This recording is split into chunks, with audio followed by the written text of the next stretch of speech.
From the home of the defending National League champions, Shea Stadium in New York, where they arrive by foot, by car, and by rail. It's the first matchup this season between National League Eastern Division rivals, the visiting Florida Marlins, and the defending National League champion, New York Mets. And welcome to Shea Stadium in New York. Matt Vasgersian along with you. The Florida Marlins and the New York Mets, Eastern Division rivals, matching up here today. And two teams that split their season series evenly, right down the middle, 6-6 last year. It's a good matchup on the field, and there are a lot of stories we'll be covering for you tonight as well. Included in the headlines, a changing of the guard in the Eastern Division. Everybody looking up at the surprising Phillies and Marlins at this point in the season. The Marlins like the young bunch of pitchers they've assembled, and unlike in seasons past, they think they can win now. As far as the Mets are concerned, one of the Japanese imports in the big leagues, Tsuyoshi Shinjo, has taken Broadway by storm. He's New York's latest hero. I welcome my broadcast partner, Jeff Torborg, to the telecast. And, Jeff, let's talk about this Tsuyoshi Shinjo character. He's making fans and believers out of everybody here at Shea. Listen, he has been a spark plug for this ball club. Not only has he done it with the bat, he's been an outstanding defensive center fielder since Peyton went down. But the last 3 wins that the Mets have, Shinjo has driven in that run. Last night he had a 2-run homer against the Montreal Expos, and the reason for his exuberance is that he's the kind of guy that seems to love his teammates and they love him, and it's happening here in New York because this kid has made a difference. Plus he's got the big sweet orange armbands. Could they be any longer? His fashion statements are hot too. We've got cameras all over this place. One of them is the fan cam. You're never safe at Shea Stadium. We're going to check in with the fan cam and see what we can find. Stay with us. We'll be right back.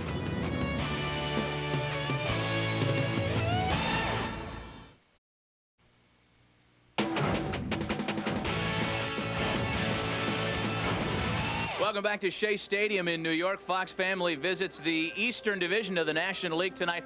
A tight division here in late May. Of course, the Mets were the preseason favorites, but the Marlins are coming on strong. Boy, are they ever. The rest of the league is worrying about the Marlins. The good young pitching has surprised a lot of people. If this young team starts to get around to August and starts believing that they can win, they could be really tough. As always on Fox Family, these Thursday telecasts, the Fam Cam is with us. We'll welcome Brian Leary to our broadcast team this week. Brian? Thank you very much, gentlemen. Just making my way off the 7 train into Shea Stadium, and lucky for me, guess what? Woohoo! The fleet is in. Last time I rode that train, it was for the famous Subway Series. Then it was Yanks versus Mets. Today, it's the Marlins versus the Mets in the first of a 4-game series. And I've got petty officers Juan and Craig who are with me today. Now, Juan, who are you rooting for? I'm going to root for the Marlins. Oh, who are you rooting for? I'm going to root for the Mets. Woohoo! Looks like me and Craig are going to have some fun tonight. Hey, I'm a New Yorker. What do you want? Back to you guys. All right, Brian, we look forward to hearing from you throughout the game. Mets and Marlins, 8-time All-Star Mike Piazza, and another good catcher in 4-time Gold Glove winner Charles Johnson. Opening pitch next. Thursday Night Baseball on Fox Family is brought to you by Kingsford Charcoal, because taste is everything. By Toyota. More choices, better selection. Experience Toyota today. By Lotrimin AF, the #1 recommendation of doctors. And by Sears Craftsman Tools. Shea Stadium in New York opened April 17, 1964. It's been the home of the Metropolitans ever since. Welcome back to it. Let's check the Nissan starting lineups for the visiting Florida Marlins as per manager John Bowles. Switch hitting second baseman Louis Castillo off the top. John Mabry and Cliff Floyd, a couple of left-handed hitters, follow. Center fielder Preston Wilson, a 30-30 man last year, bats #4. Mike Lowell is back to active duty after a wrist injury. He's at third base batting #5. Catcher Charles Johnson backs in the 6th spot. Kevin Millar, Alex Gonzalez, and pitcher A.J. Burnett rounded out for the visiting Marlins. On the mound for the Mets, right-hander Kevin Appier. Now, Kevin Appier is a big guy. He's been around a long time, but he's become an off-speed pitcher. Curveball and slider and the split finger are our best pitches. 2 types of fastballs he's got to set these other pitches up with, but he's a guy who's a warrior. He's been around, but his stuff is not exceptional. Let's check the defense behind Kevin Appier tonight. Todd Zeile at first base for the Mets.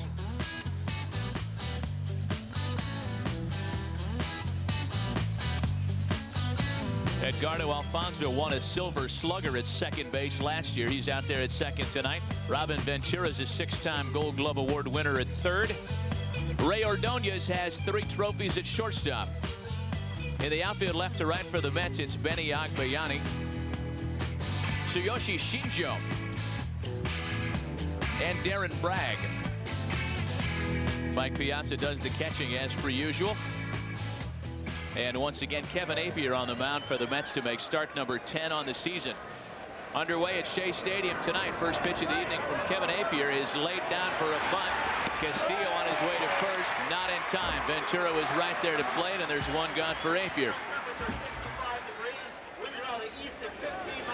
Well, Kevin Appier, as we mentioned, is a breaking ball pitcher right now, but his command has not been where he wants it to be. When you see a record of 2-5 and the ERA is elevated at 5.62, there's really a reason. Part of it is he's given up many more hits than innings pitched. That is not good. And when you see what the opposition is hitting against him, 291, that is really tough. You're going to have a tough time when the opposition sees you that well. Most recently, Appier was a 10-2 loser to Los Angeles. In fact, Kevin Appier is trying to win his first in his last 5 starts. He is 0-5 over his last 5 turns out there for Bobby Valentine. In his first year as a Met, signed a big 4-year deal over the offseason. And the Dodgers went 6 for 10 in those at-bats. It means when the hitter's up in the count, they're that much better. Now, he's a veteran. Apier's a veteran. He just has not found his command. He's just walking too many guys and also getting behind the count. Misses wide to the left-handed hitter John Mabry. A ball and 2 strikes. John Mabry's bounced around a little bit. Formerly a top prospect with the St. Louis Cardinals, spent the majority of his big league career in St. Louis. Recently back off the DL for the Marlins. A big wave and a miss. Strikeout by John Mabry, but it was only 87 miles per hour. Now I say only. I mean, remember, this is the big leagues, but he got under the ball and the ball is above the strike zone. And left-handers have a terrible time getting on top of that pitch. Look where the pitch is. This is pitch tracks that shows you the grid where the strike zone is. Look how far out of the strike zone this pitch was.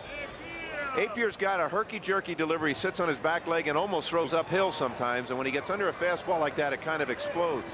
Pitch Tracks is always brought to you by QuestTech.com. We'll be checking in with that fine piece of technology throughout the telecast tonight. Cliff Floyd.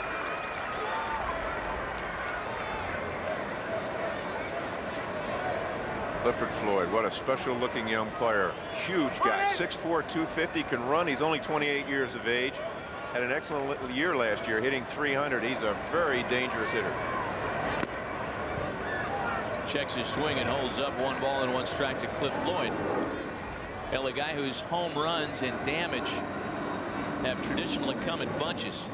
And he recently went on one of those tears, hitting 4 home runs over a 3-day period in the 2nd week of May. And one misses down low, 2-1.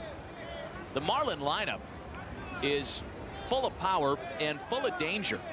And this is something that's no longer catching National League opponents by surprise, with guys like Floyd, Wilson, and Lowell bunched up in the middle, and one of the best table setters in the business, Louis Castillo. This team's going to score runs. Well, as that ball is lined past the Met dugout, and of course that always worries you when a screamer goes into the fans like that. Somebody could really be hurt, and you can see Cliff Floyd looking in there concerned. The players, obviously the fan is very happy with that. He might not have been the first one that got hit with that ball. That's what you worry about. Somebody ducks aside and someone gets hit. But the hitters worry about it when they slam one in like that. As you could see Cliff Floyd look around to see how that ball went into the seats. Did it hit a fan? Did it hit a seat?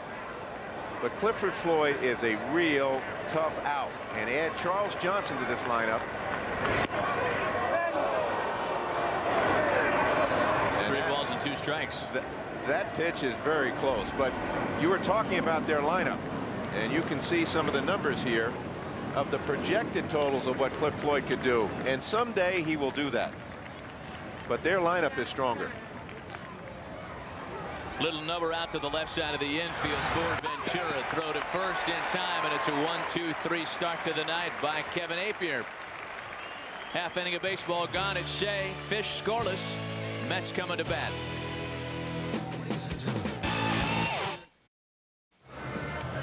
Hell, an eventless start to the night turned in by Kevin Appier as he retires the Florida Marlins in order to begin his evening. Let's check the Nissan starting lineup for the homestanding New York Mets per Bobby Valentine. Darren Bragg, the leadoff man for the moment. He's in right field starting things for the Mets. Edgardo Alfonzo and Mike Piazza follow. It's Ventura, Shinjo, and Zeal 4 through 6. Benny Agbayani, Ray Ordonez, and Kevin Appier rounded out for the Mets tonight as they take swings against right-hander A.J. Burnett. And let's check the Sears Craftsman scouting report on the 24-year-old right-hander.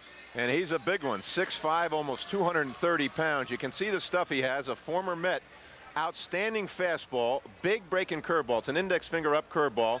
His changeup's getting better and better, but boy, he makes right-handers quiver in the batter's box. He's so big. The Marlins defense is among the best in all Major League Baseball. The Nissan defense check finds Kevin Millar at first base for Derek Lee tonight. More on that as we continue. Luis Castillo at second base. Mike Lowell back from injury. He's out there at third. Alex Gonzalez, the flashy shortstop, starting tonight is short. Outfield left to right is Cliff Floyd. Preston Wilson, with certainly ties to this franchise. John Mabry. Catching is Charles Johnson. And on the mound to make his fourth start of the year, big right-hander A.J. Burnett. How about these numbers? 0.84 ERA. The opposition's only hit 159 against him, but what will surprise you, he's got more walks than strikeouts. He pitched a no-hitter just a couple of weeks ago against San Diego with 9 walks in that game, but you don't see guys having good records when they have more walks than strikeouts. But look at the number of hits, very few hits. In 21 innings, only 11 hits. This guy is tough. A.J. Burnett's making his first ever start against the New York Mets tonight. Same thing we can say for his opponent on the mound. Kevin Appier had never faced the Marlins before tonight. So it's a game of unknown commodities for both starters as you check the line, and an unusual line it was on that no-hitter against San Diego just a week or so ago. Darren Bragg, Edgardo Alfonzo, and Mike Piazza started for the Mets here in the bottom of the first. Into the corner in the opposite field. Exactly why they called Darren Bragg up from AAA Norfolk. The table is set in the Mets half of the first. Well, Matty, it's interesting. Just on Saturday on the scouting reports, Darren Bragg struck out 3 times on high fastballs. They tried to run a fastball up and away from him, and Bragg did not try to pull the ball. He just served it out into left field, so there's not be a no-hitter tonight. But that's a nice piece of hitting. Up from AAA on May 16th and already paying dividends for Bobby Valentine. The Mets have their leadoff hitter in scoring position now for Edgardo Alfonzo. He offers at the first pitch and bounces to short. Gonzalez tried to do a lot with it, and they end up getting Bragg anyway.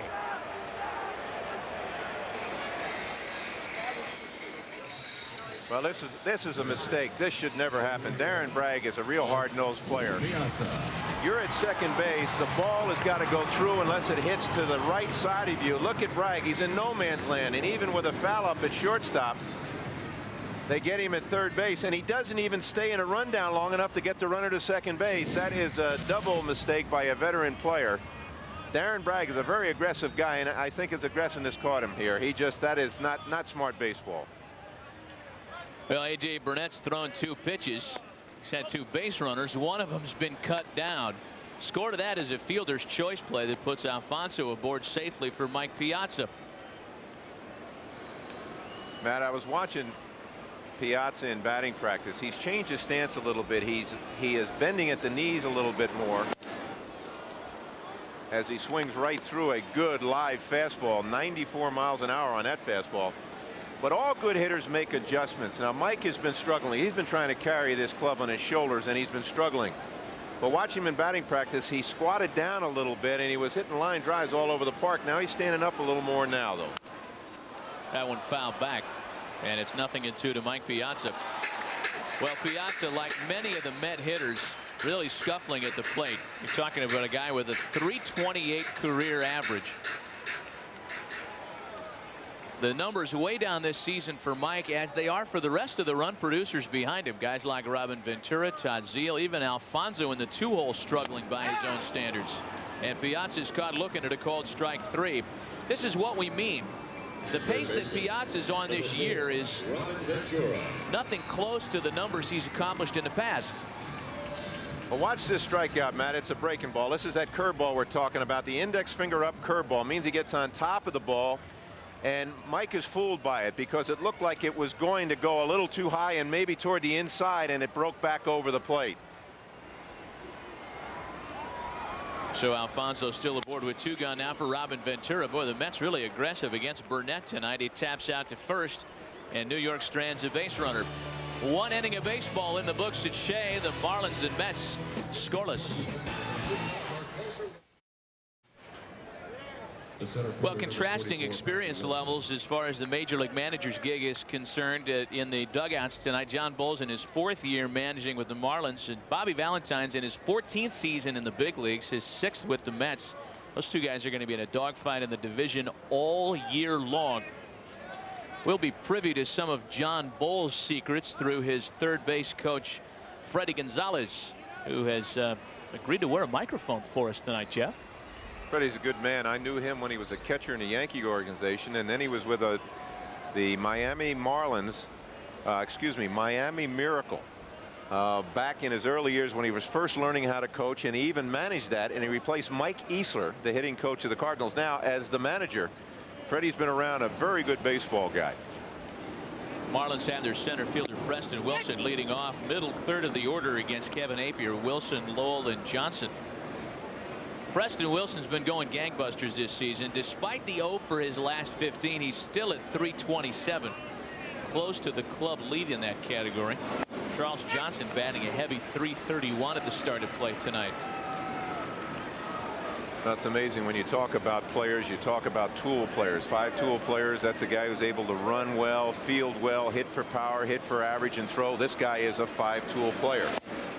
And he was a #1 pick by the Mets, and of course his stepdad is the first base coach, Mookie Wilson, of the Mets. But Preston Wilson is a sensational athlete to watch him play. He strikes out a whole lot, but he's very exciting.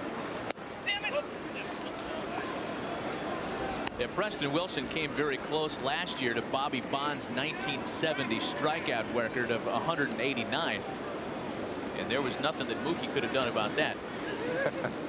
Yeah, he had 187. They took him out of the lineup so he didn't set the record. And that's a smart move. That's a move where you want to make, if you have a young team, you want to help them be successful. And that's where John Bowles is a developing type of manager. He's a guy who's been a farm director. He's been a minor league manager. He is a very quiet type of confident building type of manager. He's perfect for this young team. 2 balls and 2 strikes account to Preston Wilson, leading things off in the second. Grounded right past the 6-time Gold Glove Award winner. See how that one scored for Preston Wilson, likely as a base hit. Well, you know, the end of first inning, Robin Ventura went way over to field the ball in front of the shortstop. Now this ball that Preston Wilson hits, he hits hard, but watch how the ball stays down. It hit off the edge of Robin's glove. Now here's another angle. See, the ball's bouncing, but at the last minute it stayed down. Robin expected to bounce up a little bit, and on pitch tracks you can see where all the pitches were. And the last pitch was out over the plate. That's the yellow ball that Preston Wilson hooked in the hole at third base. It is scored as a leadoff single for Preston Wilson. That snaps his 0 for 15 and sets the table for Mike Lowell, the third baseman. Lowell recently reintroduced to the lineup. In fact, he had a lot of time off during the week. An injury to the left wrist. Took a line drive on that left wrist, and it had him out of the lineup for a while. And despite the fact that Lowell's one of their more steady offensive contributors, the Marlins lineup didn't miss a beat. That's because they got a guy by the name of Kevin Millar, who's out there at first base tonight, who was going absolutely nuts and who filled in nicely for Lowell while he sat and rested that wrist. Jam that time, punches it out into right field, and that's going to drop behind Edgardo Alfonso. A base hit for Mike Lowell. Well, Mike Lowell didn't exactly crush this ball, and at 6'4", 212, the defense has to play very deep, knowing he's got big-time power, and that's what happens as he's smiling. This ball is off his thumbs, and it goes. See how close to the handle of the bat it went, and it blooped into right field and just behind first base. A nice effort by Alfonso. Alfonso had to come out of the game here on Saturday because of a tenderness in his knee. Now we'll see how he responds after that. He had to slide in on that one, and the ball hit him in the leg. But that's where a big power hitter has advantage. You've got to play him deep in the outfield, so you fist a couple in just over the infield, you got a base hit. So a 16-hop single for Preston Wilson, and then a bloop single for Mike Lowell. And the Marlins are in business here in the second inning. I'll bring up Charles Johnson, the Marlins leading hitter. That one ticketed for the gap in right center. Bragg and Shinjo are out there. It's going to split the both of them. Wilson and Lowell are going to score in lockstep. A 2-run double by Charles Johnson, and the Marlins take a 2-0 lead. Well, Matty, we were talking about how different this Marlin lineup has looked in the middle of it, and the addition of Charles Johnson, who finished the year last year with the Chicago White Sox. This has made a difference. Watch how he hits this ball. It's a high hanger. He does not try to pull it. He drives it into right center field. And as you can see the ball go all the way to the wall. If you watch the base runners, it's interesting to watch because Mike Lowell is right behind Preston Wilson. If Preston weren't so fast, they would almost look like those little toys where the two guys walk one behind the other. Looks like a baton race out there is what it looks like. 2 more runs batted in for Charles Johnson, a season total of 35 now. He's at second base. Still nobody out for Kevin Millar. As well as Johnson and Floyd and Castillo and company have been swinging the bat, this is the hottest hitter in the lineup and perhaps the most anonymous. Millar's hit in 8 in a row, and he's got the season average up over 300.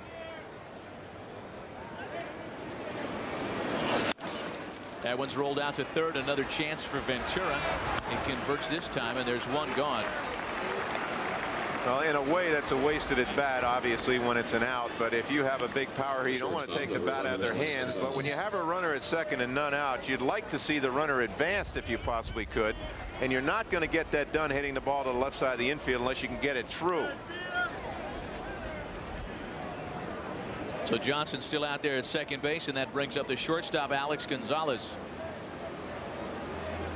Gonzalez just 5 for his last 43, as you see, and he has been something of an enigma offensively for the past couple of years. In 1999, Gonzalez hit .277, showed some pop, and was ticketed as a prospect and a comer at shortstop. Took a setback last year, hitting just .200. He's in front of Apier, a ball and no strikes. 2-0. They were very disappointed in his play last year. They were raving a year ago about how great a player Alex Gonzalez was. Then he struggled last year, and he gave them some problems. They were not very happy with his work ethic, and part of the way his attitude was. Well, that's a young player who was frustrated. He thought he should have been better.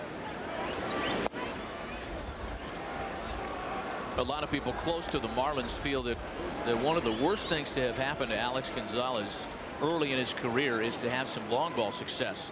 All of a sudden they had a guy who should be hitting line drives and ground balls, and he's swinging for the fences up there, and that was in part why the batting average dipped to .200 last season. He's in front 3-0. Pitch from Apier is right there for strike 1. 3 balls and a strike. That's a good point, Matt. That you hate to see that with somebody who is not your typical 25 to 30 home run type of guy. Ray Ordonez still does that with the Mets. I mean, here's a guy who should be hitting the ball on the ground, hitting line drives, hitting behind the runner, and they have big swings. You're better off being a better hitter, hitting ground balls or line drives and making things happen. Control your bat more. Now, I know you remember this trick, and I want to say it was sometime in the early 80s in St. Louis when Whitey Herzog was having that kind of problem with Ozzie Smith.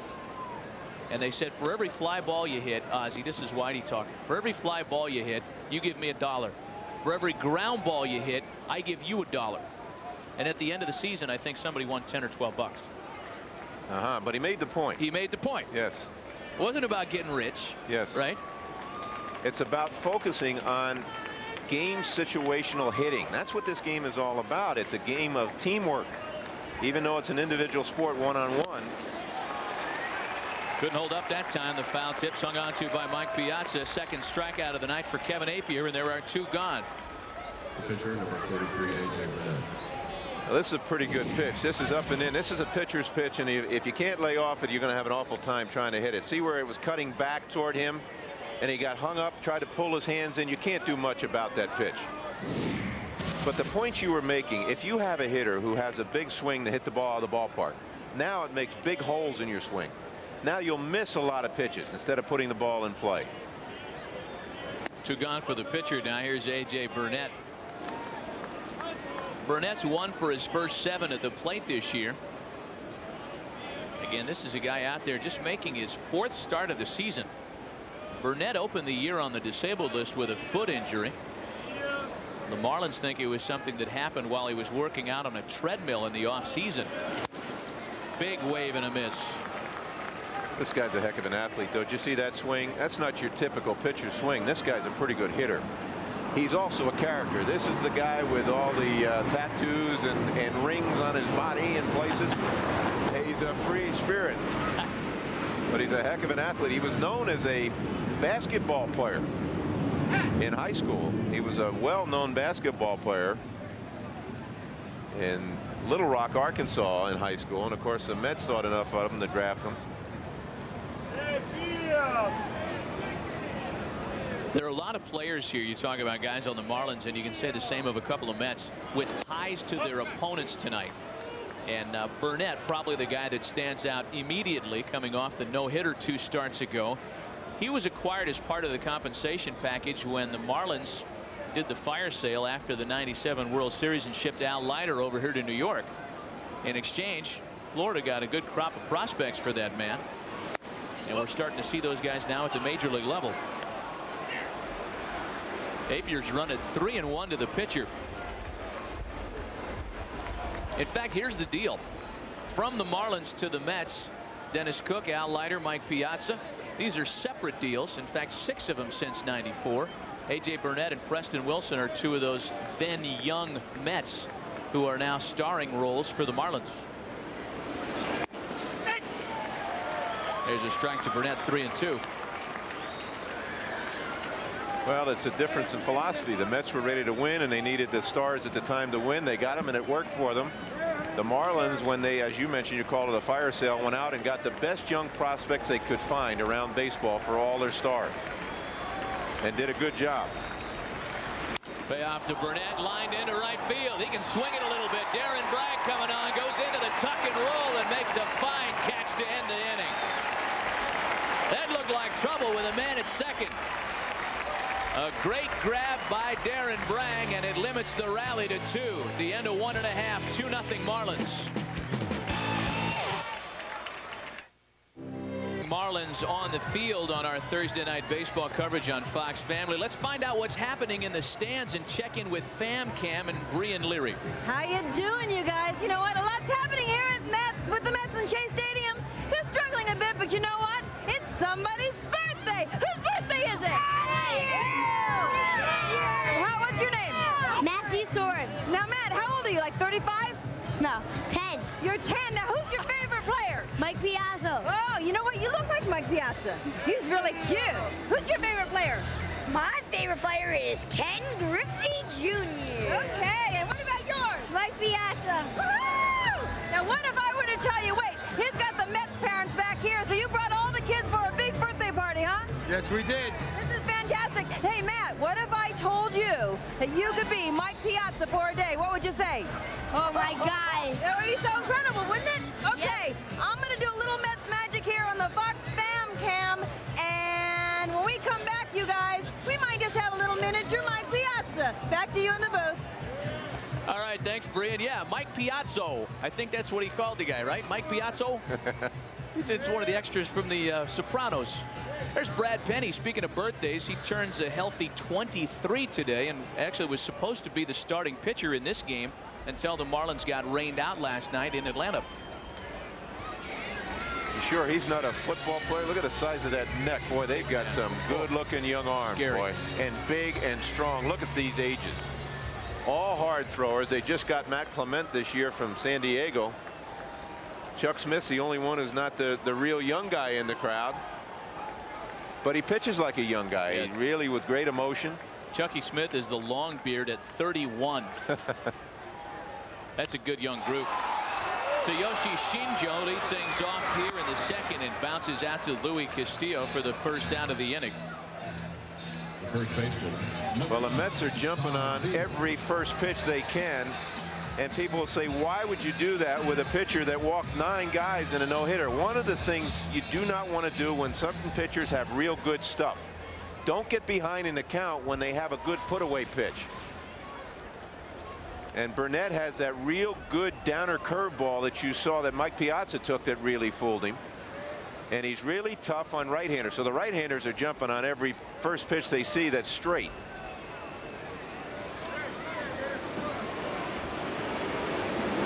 There's Todd Zeile now with 1 gone. Well, to back up what you're talking about, 3 of the first 6 Met hitters have offered at the first pitch tonight. Zeile chose to lay off. Working 0-1. Now he's behind 0-2. That's what you get, I guess, huh? Well, Todd Zeile is one of those guys that takes a lot of pitches. I believe last year he took the most pitches, at least on the Mets ball club, but he is really struggling. His slugging percentage is just about where his on-base percentage is. And when you're down at like 326 on on-base percentage, your slugging percentage is 333. That is not good, especially not for a guy who's expected to be a power hitter in the middle of the lineup. 22 home runs last year, sitting on 1 home run this season, and he's caught looking at a cold strike 3. Let's go back to Brian Leary, who has an update on the Mike Piazza Okay, I fans. think a little hormonal thing happened here. Check it out. That's the Mike Piazza group. Woohoo! Look, they may be going on the field later if the Mets don't start doing better. Woohoo! Let's go Mets! Let's go Mets! Let's go Mets! Let's go Mets! All right. Let's go Mets! Were those guys doing a Mike Piazza impersonation, or was it Kmart the discount magician? Benny Agbayani now with 2 gone. One of those kids was the one, he looked like Piazza, but he liked Ken Griffey Jr. Right. Well, you know, you wave a magic marker in front of a kid, he'll change his allegiances like that. Agbayani at 289. Ironically, where he finished the season last year. He's one of those Mets that's been hitting, but he's also one of those Mets that hasn't been in the lineup every night due to an assortment of health issues. The outfield in particular for Bobby Valentine has really been banged up to start the season, and while nobody here in New York is going to use that as an excuse, it is a reality as to why some of these hitters aren't producing at this point. It really is, and of course one of the concerns the Mets had going into the season at their wing outfielders. As Benny swings at 1 up in the strike zone. This is another scouting report you're probably seeing. If you have been watching the Mets lately, a lot of the opposition are pitching Agbayani up around the hands, up around the letters, and he's been missing them. But the Mets wing outfielders have not hit with great power. How about a nice punch in the mouth? 31 home runs since coming up with the Mets in the '98 season. Last year was his first full-time season as a Met left fielder. He's being counted on for more this season, with some notable departures over the winter. Well, no, the problem that you have is that Benny's been popular and a big hitter. I mean, he has really come up with big hits, but he had 15 home runs last year. You think a wing outfielder, especially a left fielder, you would expect a little bit more, or you look for a little bit more. Timo Perez, who is on the other side now with Sinjo and Darren Bragg, are not really what you think of power hitters, even though Sinjo is playing center today, but is a kind of guy that's added it. Peyton is in the lineup. Peyton will play center. Sinjo hit 28 home runs last year in Japan, but you don't know if that's the kind of, whoa. Well, there's one that you were getting up in the strike zone. That's a little of the Nuke Lelouch in A.J. Burnett right there. Effectively wild, I think, is what the baseball people call it. Heads up. See if Agbayani thinks twice about digging in. Burnett comes into the same spot and loses him on ball 4. Well, when he threw the no-hitter a couple of weeks ago, he walked 9. It's one of the highest walk totals in Major League history, accompanying a no-hitter. We check our Toyota League leaderboard. Walks in the National League. In fact, walks in the big leagues. Fisher all by themselves with 187 of them. Well, sometimes when you walk people, especially if it's a guy that's got pop in the bat and you're down the end of the order and you know it's going to take 2 or 3 hits to score a run, is strategy. Ray Ordonez offers it the first pitch. He bounces to shortstop. Gonzalez does it himself by forcing Agbayani, and Burnett strands another base runner in the second. So the third, Marlins on top 2-zip. 2-0 Florida as we go to the top of the third inning. We talked to Mike Piazza earlier. This is a guy that does more than just baseball. He's got other interests in his life as well. I love music. I would love to have maybe pursued a career in music, not necessarily as a musician, but maybe in record company or something like that. My father was in the car business. I love cars. Maybe I would have been drawn to that. Maybe I would have tried some broadcasting. Sports broadcasting. I don't know. Maybe law school. I liked school. Not a chance he goes to law school. That's my handicapping. I think that middle nugget says it all. He played drums with Motorhead and Anthrax. This boy rocks people. It's not a guy listening to contemporary soft hits. Back to work in the top half of the third, top of the order for Luis Castillo. He played drums with Motorhead. It's rough. Trust me. Castillo bounced out to third in his first at-bat tonight. You know, it's interesting to see a guy that has varied interests, though. He's a very bright guy. Piazza thinks and reads, does a lot of reading, and he's interested in a lot of different things. And of course, if he wants to go to law school, he probably could buy one. 1 ball and 2 strikes on Luis Castillo, and still won't give up the gear. There's been talk surrounding Mike Piazza for years about a position change. He just won't do it.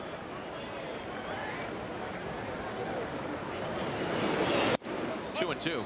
You know what? He loves to catch.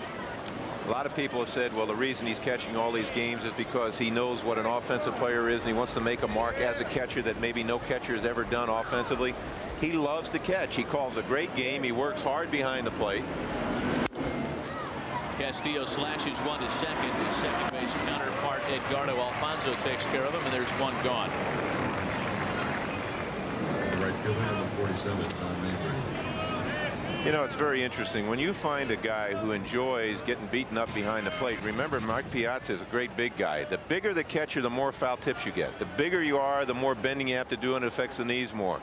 This guy, by the end of the season, can barely move around, and yet he's such a warrior. Piazza really is underrated behind the plate. A lot of people say, well, he doesn't throw that well. He has the arm strength. It's more mechanics. There's John Mabry now trying to hold off on that big high fastball. A swing and a miss. Well, the Dodgers started to talk about that position change stuff before the trade that sent him to the Marlins in '98. The Marlins didn't have time to talk about the position change because he was only there for 10 days. But that talk certainly followed him around to New York. And again, as you mentioned, he just won't give it up because he loves doing it. Well, you know why teams want to put him out there. They figure they want to rest him and that he's strong. They want him offensively. Remember some of the great catchers in the game. Johnny Bench went out and played other positions, third base in the outfield. Joe Torre moved from behind the plate to third base. And you'd say, well, you can rest your guy. You don't want to bang him up any, but he does a heck of a job back there. Here's another guy. Todd Zeile did. Todd Zeile started out as a catcher for the Cardinals and was a good catcher, and they moved him to third base. I like to watch Piazza work a pitching staff. I really do. He's really into it. Ball and 2 strikes. Apier out of the windup with the bases empty. Got him. Third strikeout for Kevin Apier tonight. Left fielder, number 30, Cliff Floyd. Hey, this Memorial Day, Fox Family presents the Bee Gees in concert, performing all their hits, even the pre-disco stuff. The Bee Gees in concert. Got to get a message to you this Monday at 8, 7 Central on Fox Family.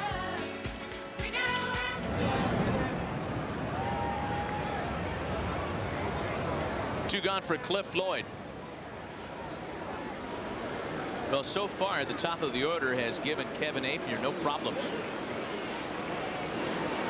Floyd bounced out in the first inning, offers it the first pitch, and hits a sinking liner out to left. It drops in front of Benny Agbayani. A 2-out single for Cliff Floyd.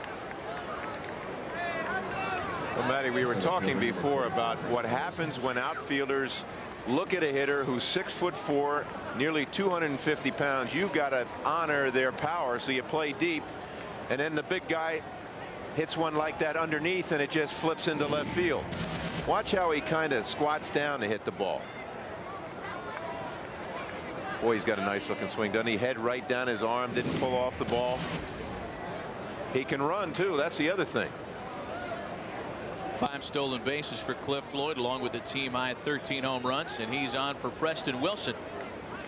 Speaking of power and speed, Major League's only 30-30 man last year. 30 home runs, 30 stolen bases for Preston Wilson. There goes Floyd, speaking of running, and he steals it without a problem. That one was stolen against Kevin Appier. Good call, Matty. Exactly. He had 3 or 4 steps before Appier even got moving toward home plate. They didn't even bother to throw over. Normally when you get a runner on who's got some potential, and remember Floyd stole 24 bases last year, you can't fall asleep. You got to get the ball over there. Mike Piazza stayed with it, got the ball off quickly, made an accurate throw, but what can you do? You can't do much on that, but you cannot let a guy get a running start like that. Now a runner in scoring position for Preston Wilson. On Saturday, when the Dodgers faced Appier, they ran every chance they got, and a couple times it was on the first pitch and he didn't throw over. You know, teams send advanced scouts ahead to watch how teams that they're going to play in the next series to see how they play, and they see tendencies. So the advanced scout for the Marlins obviously saw what the Dodgers did. A ball and 2 strikes on Preston Wilson now.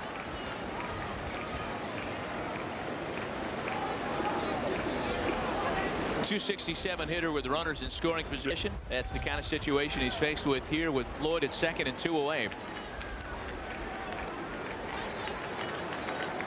Broke his 0 for 15 with a second inning single and ended up scoring in front of Johnson's 2-run double. That explains the 2-0 lead for the Marlins, and now it's 2-2.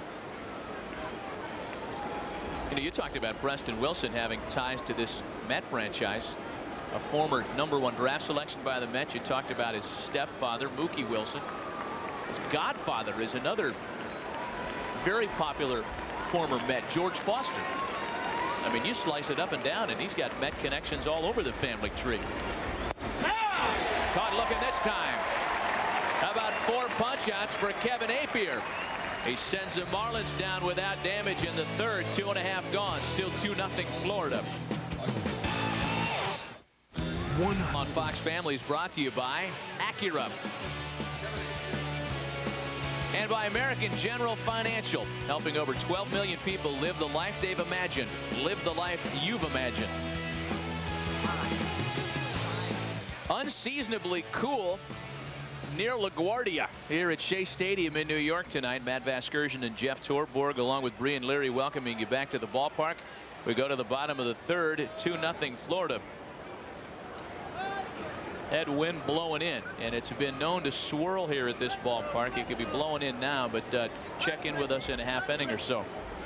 Matty, years ago when the Jets played here, I used to come out and walk the field with the ground crew, and that was Joe Namath's Jets. And you talk about cold here in the fall, in the wintertime. Kevin Appier leads things off in the home half of the 3rd. Appier's followed by the top of the order, Bragg and Alfonso. Kevin Appier dealing with the cold, among other things, in his first year as a New York Met. The majority of his career in Kansas City, the past 1.5 years in Oakland, and that means all of his career not only in the American League but in smaller American League markets. Talk about getting thrown into the fishbowl. Hello, welcome to New York. You better win 15 games. They're not too tough here. When I managed, they only serenaded me, Jeff must go, for only a couple months. I used to go out to the mound and they'd start to sing to me. Of course, we had 3 or 4 other Jeffs on the teams. I tried to shift the blame, but it didn't work. Well, it could have been worse, right? It could have been Philly, where they'd have booed you if you dressed up like Santa Claus. and thrown a battery or 2 at you at the same time. 2-2 to Appier is lined up the middle, a base hit. There's There's nothing to this hitting in the National League for pitchers. Number 56, Darren Bragg. Next Thursday, the Boston Red Sox head north of the border to take on the Toronto Blue Jays. Thursday night baseball on Fox Family. It all begins at 7 Eastern, 4 Pacific.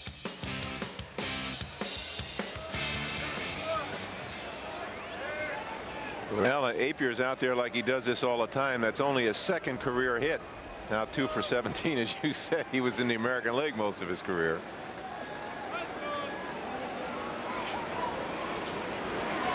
A very conservative lead from first, as one could imagine. Here's Darren Bragg now with the leadoff hitter award for the Mets for the second time in the 3 innings they've opened tonight.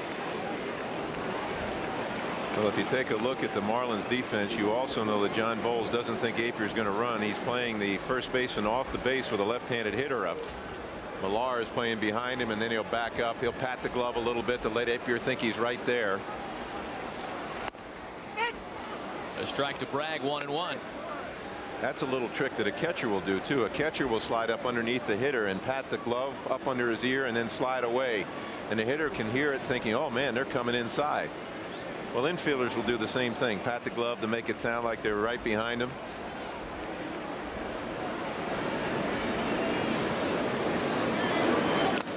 Two balls and a strike to Darren Bragg now. Bragg doubled to start the bottom of the first, and then was caught in no man's land between second and third on Alfonso's ground ball. You know, Darren Bragg really had to wait patiently. We mentioned how he started the season in AAA Norfolk. He had to wait patiently while other outfielders were called up to the big league club. Other outfielders and position players, Alex Escobar, Mark Johnson. A couple of guys got auditions before the veteran Bragg, and his patience has paid a dividend for him. He's now the leadoff job for the moment, at least until Jay Payton can get back off that hamstring injury. Well, Timo Perez, who does such a great job for them in the playoff last year, has had a tender leg, so they're trying to let that heal as well. You know, he's a guy that makes this club go by getting on. Remember what he did in the postseason? He was terrific. 3-1 pitch to Bragg. It's bounced through the hole on the right side. Apier cautiously creeps into second.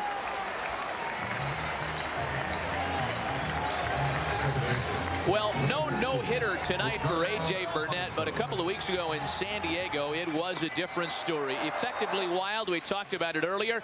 No hits. There was plenty of action, however, and every time you see the no-hitter, it takes good defense behind you, too, particularly up the middle by Alex Gonzalez and Luis Castillo.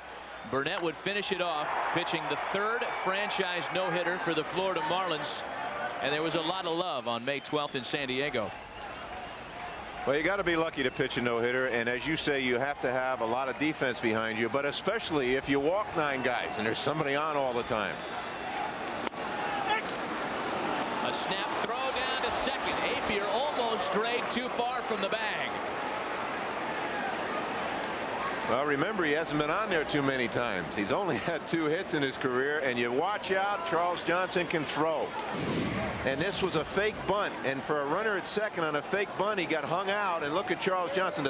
The throw tailed a little. If that throw was on the shortstop side, they've got him. That is a tough read for a base runner.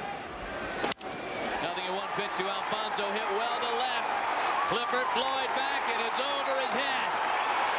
They're going to wave Kevin Apier around to score. Here comes Darren Bragg, and the Mets have tied it at 2.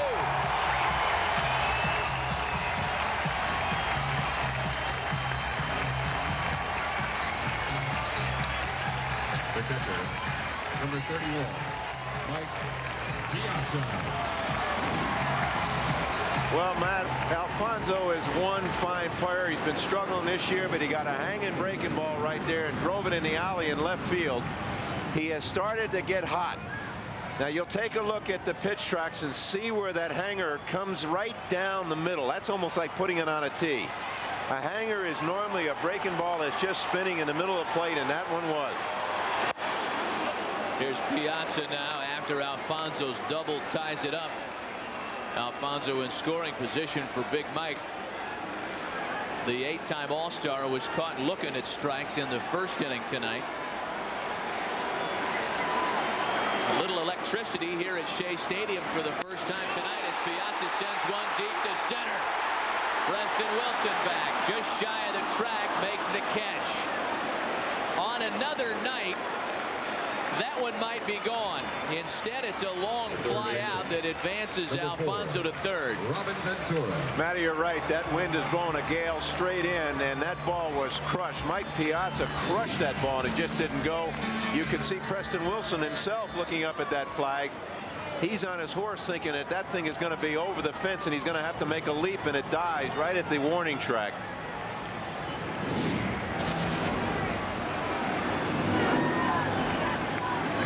There's a left-handed hitter, Ventura, now, and a good block by Charles Johnson. A runner at third, only one away.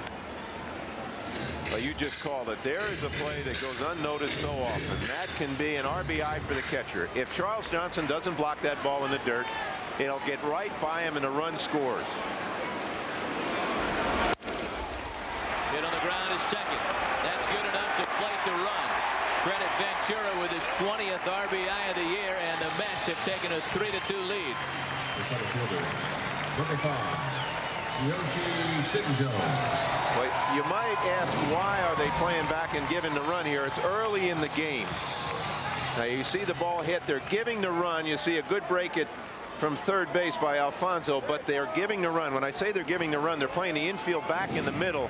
They're saying it's too early to play in and cause maybe a big inning. So John Bowles played it back.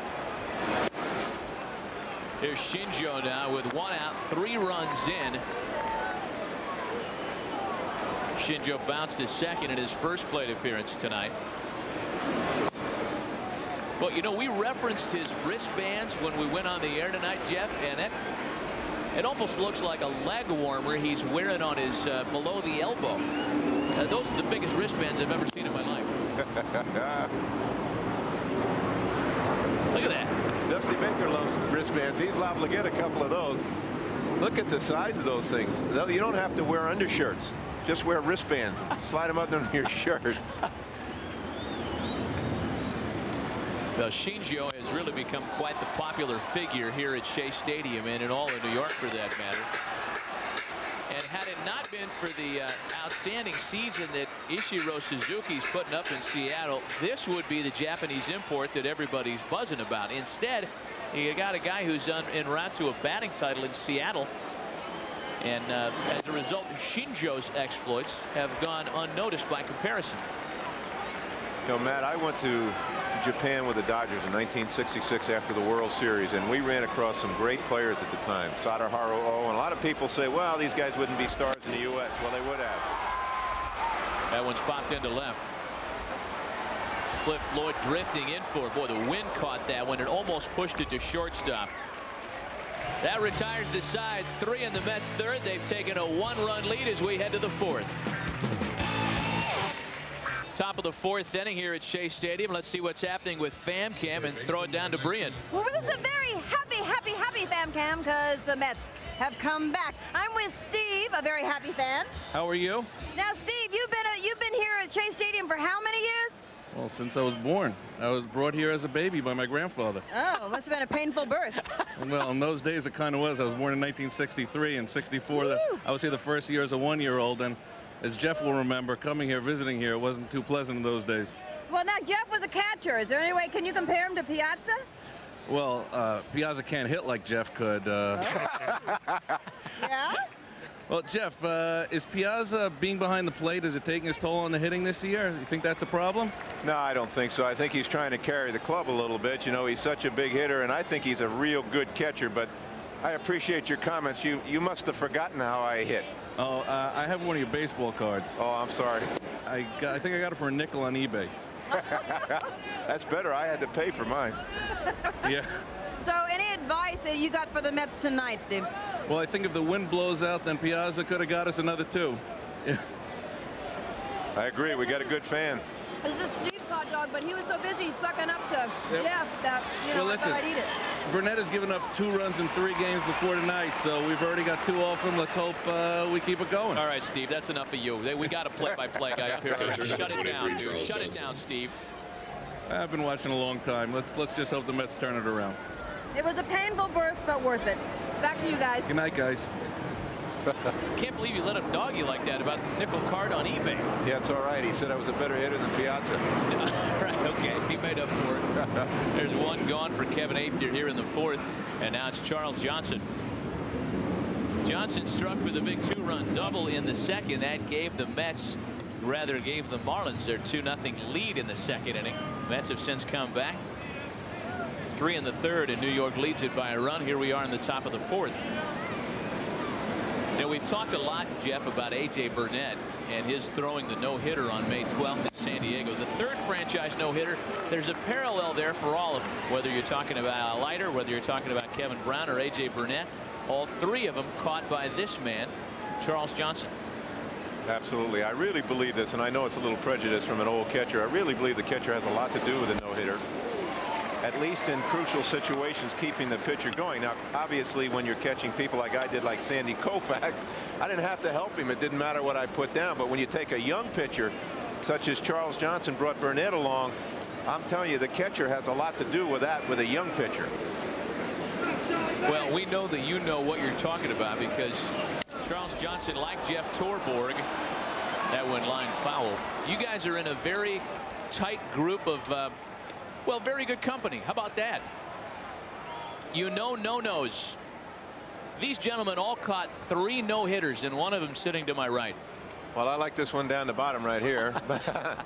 But I probably played the fewest games of all these guys, too. All these guys were very much everyday players. Yogi Berra and Roy Campanella, of course, won 3 MVP awards. But it was, I was very fortunate to be around very good pitching staffs. Johnson's jammed that time, and he pops it up. Zeal chases, but it's into the stands. What was so interesting for me was my first no-hitter was Sandy Koufax's perfect game. Now, Todd Zeal just chased over after that.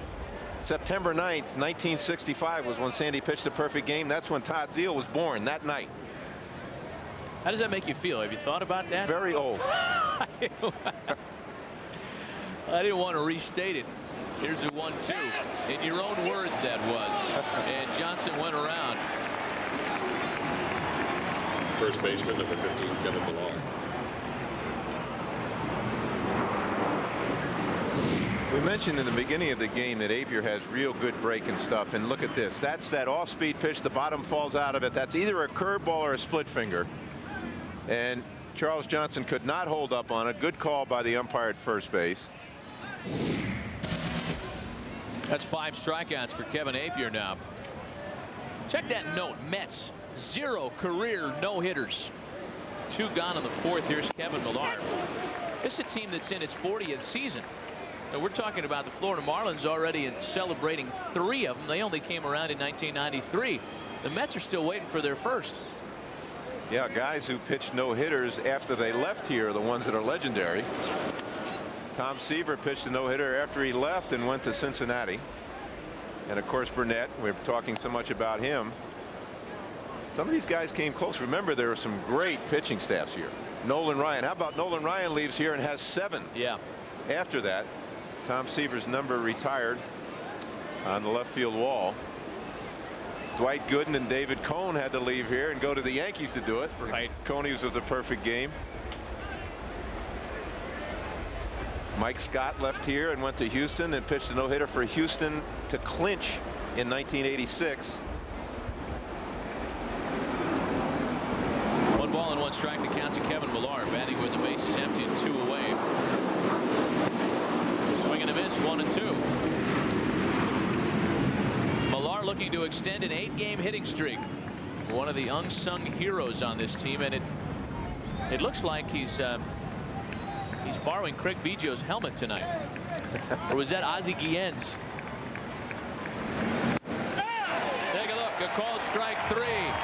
Kevin Apier's lost 5 straight, but he's money tonight, having struck out 6 through 4 innings.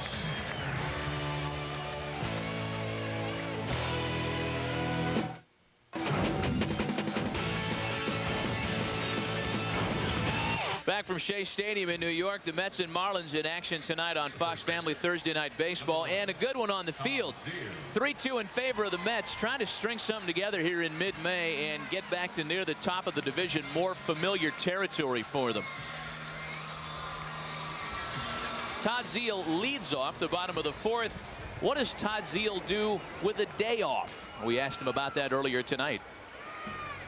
You know, perfect for me would be able to enjoy some of the things that New York has to offer. There's a couple of perfect scenarios for me. I'd love to take my kids back to the Bronx Zoo. We had a great time. That was a great experience for the kids and something that I would love to do again. And that was, you know, what I think was a really satisfactory, well-spent off day.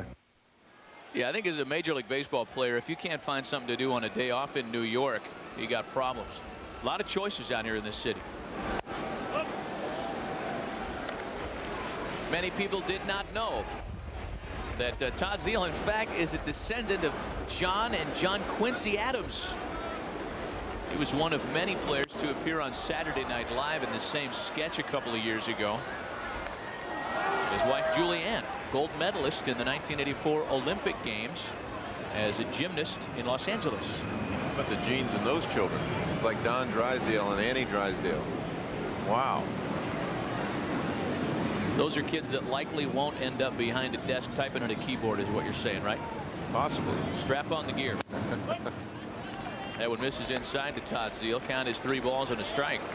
You know, you talk about finding something to do on an off day. There's so few off days for ball players in the season. You just look for them and just prize them. Zeile down the line, hooking, foul.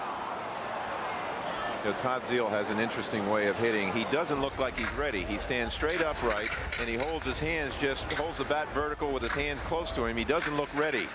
But the pitch he likes the best is on the inner part of the plate, and he just turns on it like that one. Well, look how he just stands up there. Just taps it on his shoulder. You know, some guys get into these contorted looking stances. He really surprised you. The first time I saw him when I came to manage in this league, I said, I don't think he's ready. We can beat him inside. Well, I was wrong, because he handles that ball inside very well. It's really hard to understand how a guy can generate power from that stance. And, you know, there are guys that have hit like that recently. I think Ed Sprague, who just got called back up with Seattle, he's got that similar style. Mickey Tettleton, the switch hitting catcher, had that bat sitting there on his shoulder. Zeile makes it work, however. Yeah, he does. And it, you know, everybody has a little different trigger. Some guys, it comes down to technique and style. The style might be a little bit different. Years ago, Jerry Grody, a catcher here with the Mets, one of the best they've ever had, started to hit with his hands in this position. Ball 4 to Zeile.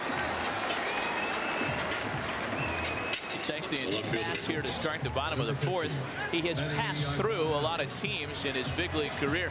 In fact, since '95, and Zeile began his career in '89, he's been a Cardinal, a Cub, a Philly, an Oriole, a Dodger, a Marlin, a Ranger, and as of last year, a New York Met.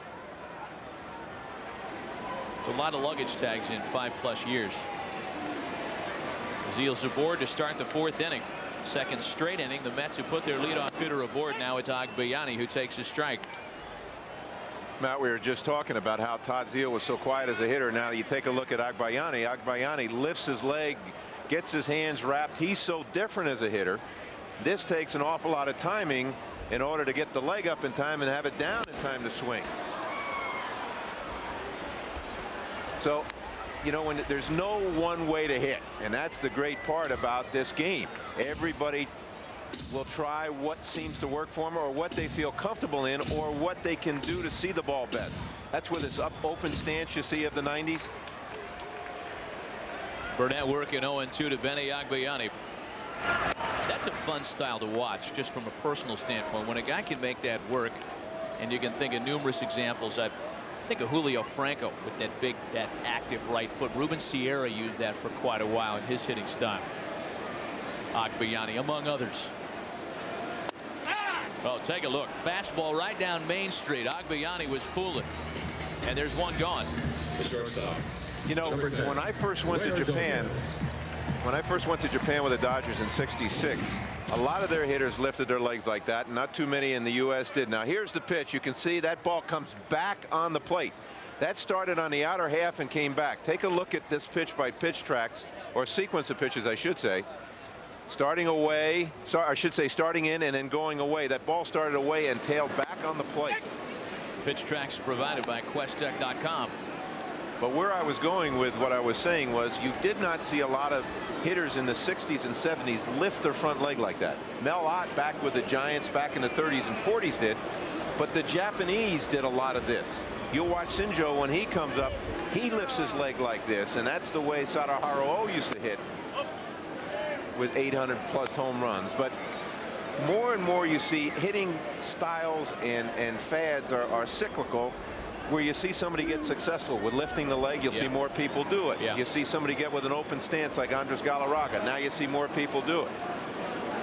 Or you watch a guy like Cal Ripken, who seems to have a different stance for every at-bat. Yeah, that's right. He's picked that foot up and put it down a couple of times, and then he moves on to something else. Well, he's in a crouch now. He stood straight up with the bat on his shoulder. He's laid the bat back toward the catcher. He's the first to admit, he says, I'm a man of 1,000 stances. But it certainly has worked, and that's what this game is, a game of adjustments. That one misses high to Ray Ordonez. Count 2 balls and a strike. Ordonez, for an example, has tried a new stance. He's standing straight up. He used to crouch a little, spread out a little bit. Now he's standing straight up and trying to react at the last minute. He still has a very big swing for a little guy. And the Mets would love to see him put the ball in play more. Only 41 games for Ray Ordonez last year, as he suffered the broken arm and went through the subsequent rehab and was lost for the season. Mike Bordick and others filled in able-bodied for Ray Ordonez in his absence. Hit just 188 last year before he went down, and since he only played in 41 games, never really had a chance to turn it around offensively. Fouled into the corner, and that makes it 3-2. Well, if you have a hitter like Ray Ordonez, this guy's a magician with a glove. He's just a tremendous defensive player, but his swing is awfully big. As a manager, you'd like to see a guy like this handle the bat better so that you could hit and run with him, or put a runner in motion, or do different things with him. But his swing is so big that he misses pitches, and he'll get a runner thrown out. And normally at the bottom of your order in front of him, you don't have the Blazers. He's got the pitcher on deck behind him here with a man on and one away. Burnett out of the stretch at 3-2 home to Ordonez. Kicks off the mound right to Castillo. He'll do it himself. They double off Ordonez, and despite the leadoff walk, Burnett gets through the Mets in order in the 4th. Marlins are awfully good up the middle. The double play makes for an easy 4th inning to the 5th. Still 3-2 New York. That's still on top as we go to the top of the 5th inning at Shea tonight. 3-2 New York under the lights at Shea Stadium. And as we check our American General Financial this date in baseball history fact, May 24th, 1935. The first ever night game in Major League history, played at Crosley Field in Cincinnati in front of a robust crowd of 20,000 when the Reds beat the Phillies 2-1.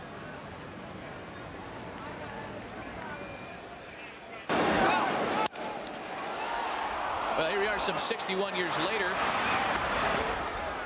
We still don't find guys running hard on would-be double play ground balls. Ooh, that does not look good. He hit the ball hard, and he knew that the second baseman Castillo was right over and going to touch the base. But I don't care what the situation is. That's all you have to do is run, and run as hard as you can to get to that base. That's not good. 66 years later. You know, there are some managers have rules that you better get to first base. If it's a bang banger and you're, you know, a line drive at somebody one hop and you're going to be out by a long way, you still get to first base. Ray Ordonez got hung up there, and he was not busting it like he should have been. Alex Gonzalez now takes a strike. 0-1 to the Marlins shortstop. Make it 0-2 to Gonzalez, leading off the top of the 5th. Gonzalez, then the pitcher spot, A.J. Burnett, and then back to top of the order, Luis Castillo.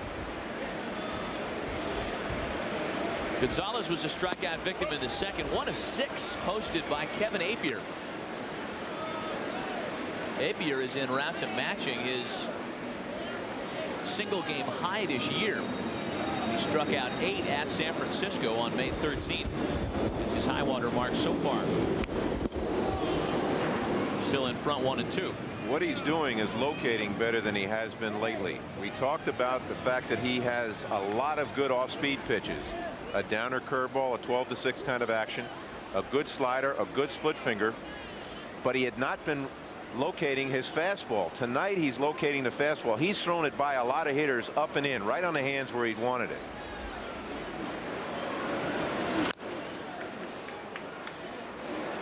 Still 1-2 to Alex Gonzalez. This is where a catcher can really help a pitcher, even a veteran pitcher. And Mike Piazza has done a great job tonight, moving in and out with his target, and moving Kevin Appier in and out.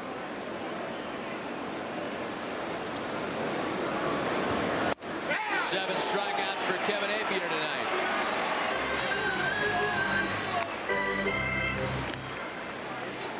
The pitcher, number 43, A.J. Burnett. This week on FX Saturday Baseball, Jim Edmonds and the Cardinals look to stay atop the NL Central as they head to Synergy Field to battle Sean Casey and the Reds. Coverage begins Saturday at 7 p.m. Eastern, 4 Pacific on FX. Check local listings for start times in your area. Now it's the pitcher, A.J. Burnett, and he takes a strike. Well, that's 3 consecutive strikeouts for Appier, and notice where that pitch was. Mike Piazza ran him back inside, and he followed Mike right in there. Perfect pitch.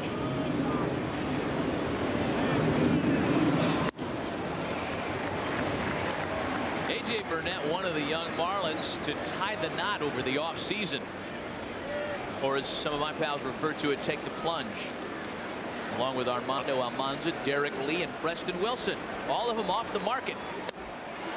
Big swing and a miss, and Kevin Appier has matched his strikeout high. 8 for Appier tonight. Second baseman, number 1, Luis Castillo. He is dealing tonight, Jeff. He is. He's locating beautifully with his fastball. We talked about it in the beginning of the game with the scouting report. If you're only throwing in the mid to high 80s as a right-hander, and you have to rely on your breaking stuff, you better be able to locate your fastball, and that's not what Kevin Appier has been doing most of this year. That's why his record is what it is. But tonight he's pitching beautifully.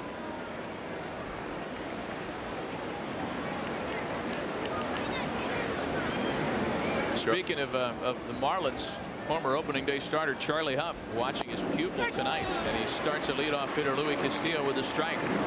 I love Charlie as a person, but I never liked going in with him. First major league start, or first major league game, he went into Pittsburgh, and I had to run in there with him with a little glove, not a knuckleball glove either. It was embarrassing. So many great lines about catching knuckleball pitchers. Yes. And I don't know who came up with this one. It was either Bob Didier or Bob Uecker, one of the guys that caught Phil Niekro and company, and they claim that one of the best things about catching a knuckleballer is that you get to know everybody sitting in the front row of the stands behind the plate on a first-name basis, as you're back there tracking past balls all night. Oh boy, I'll tell you, it is tough to catch that darn thing, bouncing all over the place. Castillo fouls it away, still 1-2. I think Bob Uecker was the one that said the best way to catch a knuckleball is to wait till it stops rolling and pick it up. Right. But a knuckleball pitcher is a kind of guy that does not have a catcher on his Christmas list. I mean, you just don't. You want to stay away from him. If he's warming up in the bullpen, he's a reliever, you say, oh, please, no. 2 balls and 2 strikes to Castillo. Kevin Apier's going good. You mentioned he struck out 8 tonight. That matches his season high. If you're curious, his career best is 13 in a game.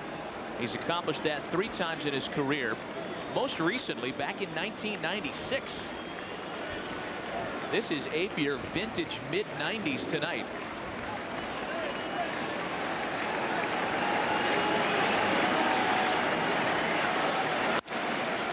Castillo makes contact but rolls it out to Alfonso to retire the side. 7 in a row retired by Kevin Appier. We're midway through tonight. Mets still lead it by a run. Number 17. We go to the bottom of the 5th inning at Shea Stadium tonight. 3-2 New York. Home team on top. And one of the many Shinjo watchers on hand tonight, tracking their hero's progress here in the States as A.J. Burnett goes back to work. Square off against his pitching counterpart to start it, Kevin Appier, followed by Darren Bragg and Edgardo Alfonso.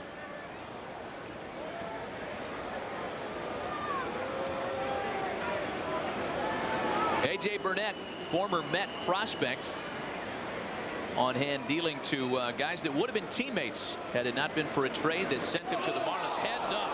That one coming in hot, and he got a piece of Kevin Appier up high where it scares you.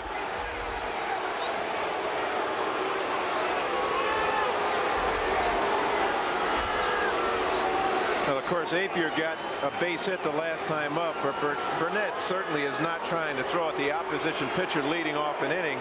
But there was a warning given.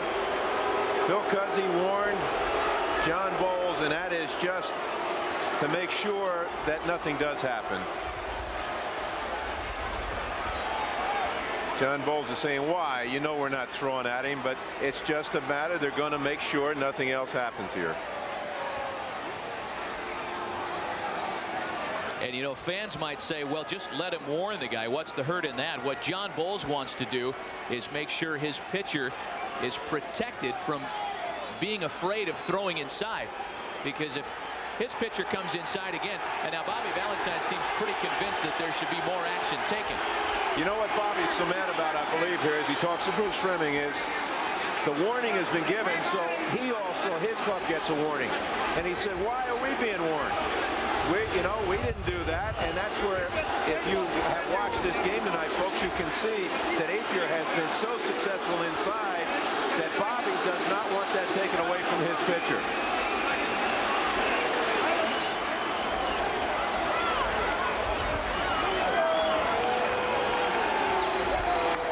Yeah, Bobby's hot. He doesn't want the inside part of the play taken away from Apier. Now, meanwhile, Kevin Apier being attended to by the Mets training staff.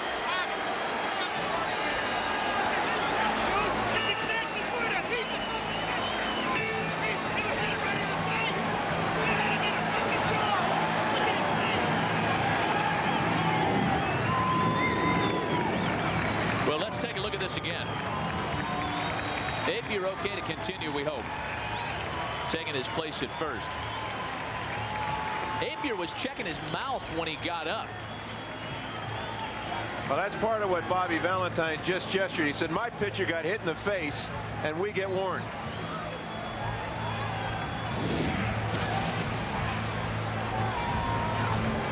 Oh, wow. That's what it looked like in slow motion. Here's what it sounded like.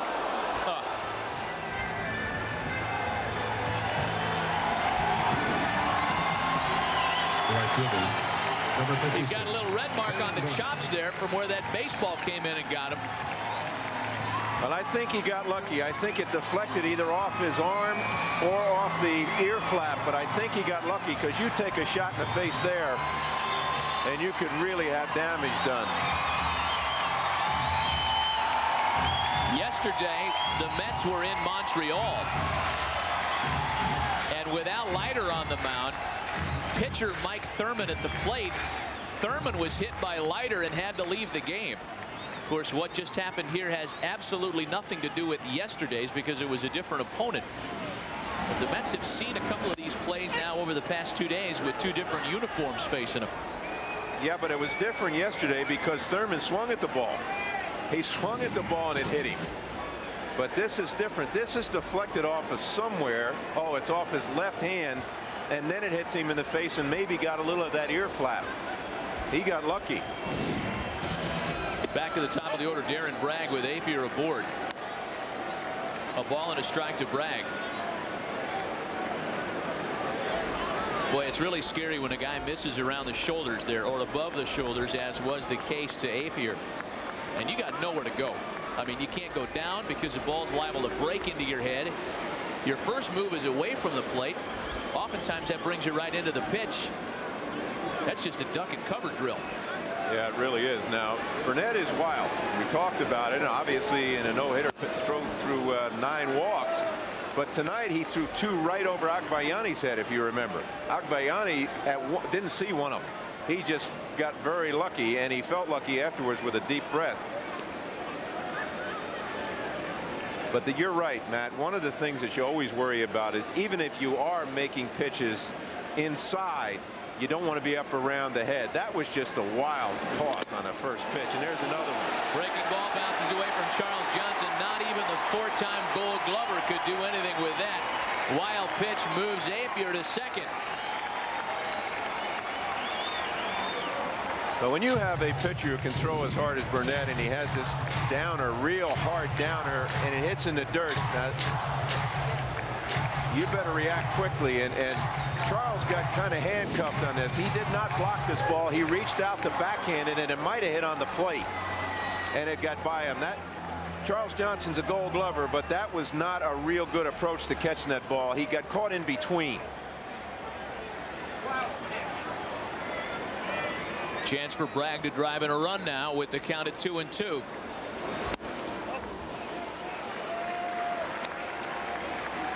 A full count now, 3 balls and 2 strikes.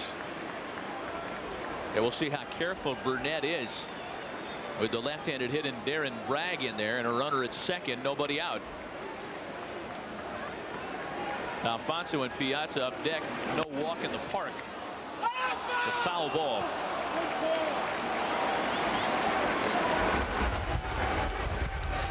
Well, if you're the Marlins, one of the things you worry about is they're playing 4 games here in New York. You don't want to turn the opposition on by one of these plays, where you hit the pitcher. But here is a ball that Darren Bragg hits down behind the plate. And it was called a foul ball. Oh, you can see it. It was actually in foul ground when Charles Johnson snagged it with his glove. Good call by Phil Cuzzy. Burnett tries it full again. Pitch to Bragg, line to right field. Going to hold Apier at third. And the Mets have got runners at the corners with nobody out in the 5th. Well, did you see who was in the middle of the play? A.J. Burnett was where he shouldn't be. He almost messed this play up. He should be backing up the play at home plate. Instead, he's in a cutoff position. There's the base hit by Bragg to right field. Now, here will be the throw to the plate. Now, watch where the pitcher is. Burnett doesn't belong here. Look at this. He could have messed this up royally. If he doesn't stop that ball and deflects it, there's nobody behind home plate. He doesn't belong there. The cutoff man was Millar. He was where he was supposed to be. So now it's Alfonso, who has doubled in a pair of runs tonight and bounced into a fielder's choice play.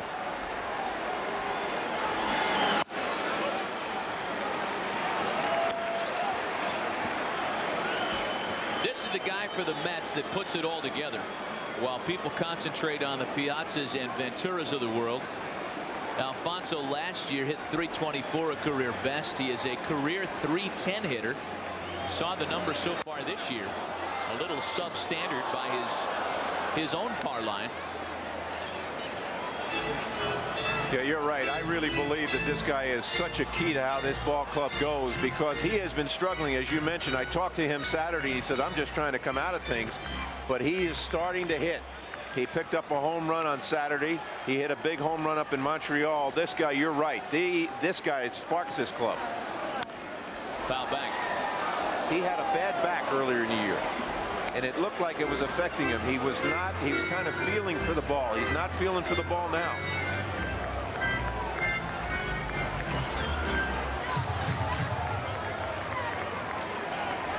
Ball and 2 strikes on Alfonso.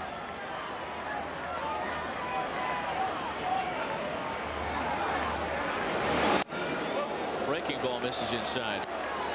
The numbers have improved steadily ever since breaking into the big leagues in the mid-90s here at Shea. You can see over that 3-season period, including his start this year, a .308 hitter since 1999. Consistent productivity from Edgardo Alfonso in the 2-hole. Fastball misses inside. 3-2 now.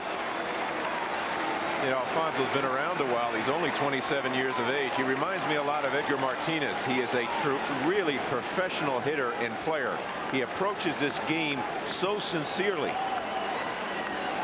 And he is some kind of good hitter and can use the whole field. Pitch to Alfonso, line to the left. That plates Apier and makes it 4-2 New York. 3 runs batted in tonight for Edgardo Alfonso.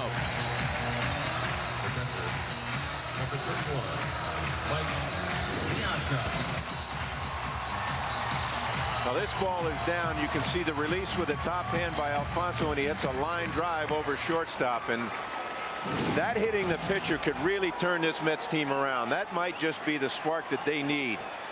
You look for kind of critical happenings on a ball club. That could be it. Remember now, Apier has started both these rallies. Now it's Piazza. And Burnett's in some serious trouble here with nobody out in the inning. Vladimir Nunez is up in the bullpen.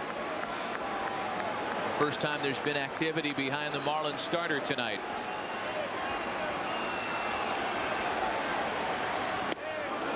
The difference so far tonight for A.J. Burnett has been in the first 2 innings, he never got behind in the count. He faced 8 batters in his first 2 innings of work and never got behind on 1-0. He's been behind consistently since the end of the second, however, and that's how the Mets have done their damage with 4 runs. High fly ball in center. Again, with that wind, you really got to crush it to get it out tonight. And Wilson gaps. Oh, Mr. Wilson.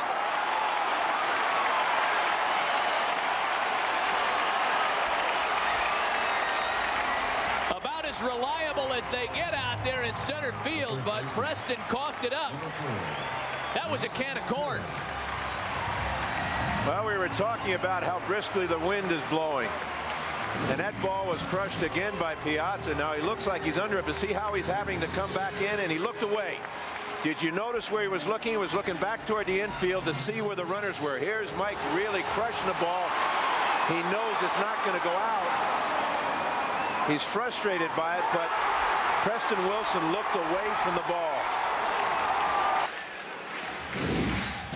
Wow, Mike went from totally disappointed about the win to what? I mean, he dropped it? Piazza and the Mets get a gift. Here's Ventura now. You talk about a guy who's had success batting with the bases loaded.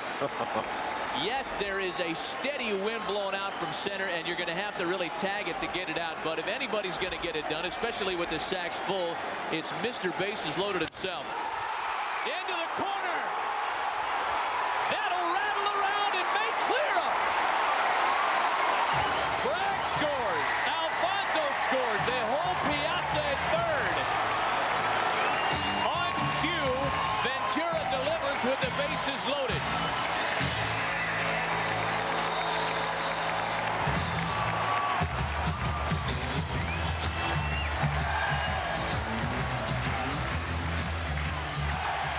Jeff, we didn't even have a chance to set up the fact that he's a .353 career hitter with the bases loaded with 15 grand slams. No, he messed up on this swing. He didn't get it up in the air. All he got was a double, a rocket next to the wall. But that was a high pitch that he went after, and that's the kind of ball that he gets out of here. But he'll take the double, driving in the 2 runs. Meet the Mets. Meet the Mets. Step right up and greet the Mets. A.J. Burnett done for the night. We'll be right back. In the midst of a 3-run rally here in their half of the 5th inning, there's still nobody out, and this whole 3-run affair was started by Kevin Apier when he was hit by a pitch to lead off the inning. A.J. Burnett gone from the mix here in the 5th, and the Marlins have turned it over to right-hander Vladimir Nunez. Well, Nunez is a big guy, defector from Cuba, 6'4", almost 230 pounds. Had a terrible year last year for Florida. He was 0-6 with an earned run average almost at 8. Well, this year he's turned it around. He's having a heck of an outing, or I should say bunch of outings for this season. As you can see, 34 innings, 24 hits. Really good numbers. This big guy has got a live arm. Originally signed by the Arizona Diamondbacks. He goes to work on Tsuyoshi Shinjo here with the runners aboard. Still nobody out, and 3 runs in the 5th inning. Shinjo was quiet against A.J. Burnett, 0 for 2. Off the end of the bat. Pop behind second. Castillo's out there to make the catch, and everybody's got to stay put. Matty, these guys are really battling the wind like they used to at Candlestick Park in San Francisco. This wind is playing some tricks on balls now. Castillo is really battling that ball. Whenever you see an infielder or outfielder start to jiggle a little bit and they're not sure where it's coming down, you know the wind is affecting the ball. See this little pop-up? He's not real sure. They were playing in. Look at him. He's not real sure. He's really battling the ball. One gone with first base open. And Florida's going to walk Todd Zeile. Interesting here that Zeile is not a left-handed batter, yet with one away, first base open, the Marlins simply want to set themselves up for the double play to try and get out of the inning, and they'll choose to work to Benny Agbayani. Yeah, they're trying to get in a situation where they can put their infield back, because that scared the dickens out of Bowles right there on that little pop-up. Because when you have your infield in, all of a sudden those little bloops get behind your infielders. Number 50. This situation always worried me as a manager. Loading the bases for a guy you just brought in the game, invariably they walk the next guy that you have just loaded the bases for. Piazza at third. Ventura after the 2-run double at second. Zeile, the recipient of the intentional pass at first. They are indeed loaded for Agbayani.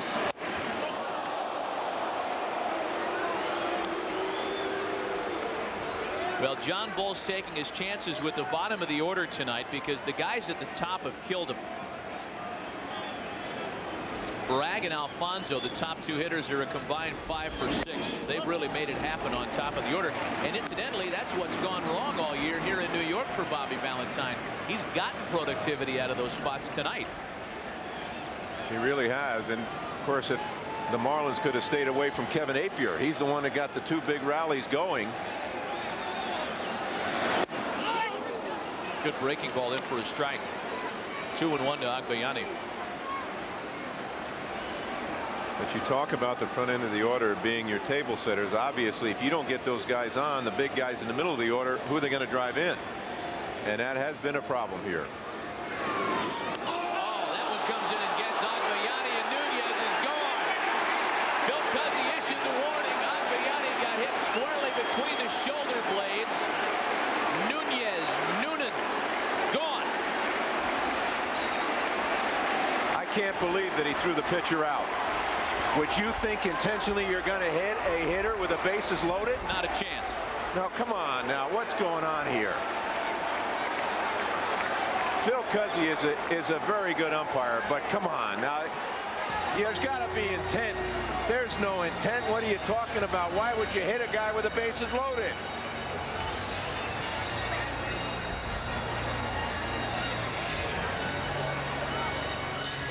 What do you think's going on? John Bowles is saying, you think I loaded the bases so that I'd have my pitcher hit this guy?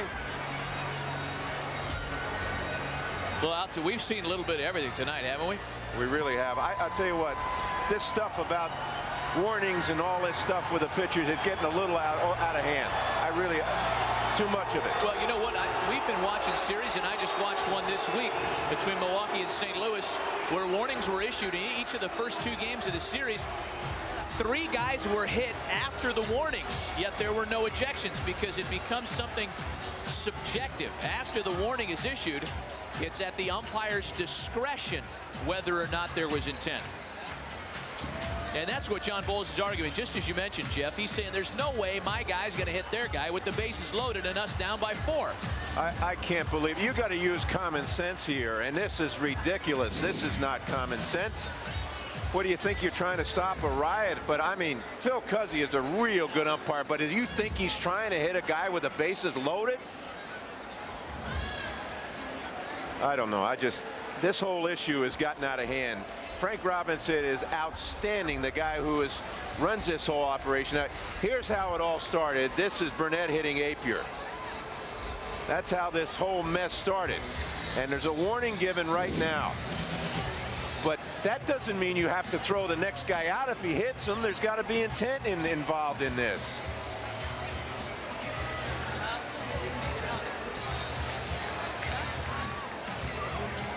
Phil Cuzzi rationalizing with John Bowles, and John Bowles saying, "What up, Cuzzi?" Meanwhile, Bobby just grabs another piece of gum. Well, Bobby did a darn good piece of politicking before when his pitcher got hit and he got out there. He was mad about the fact that his team was warned as well.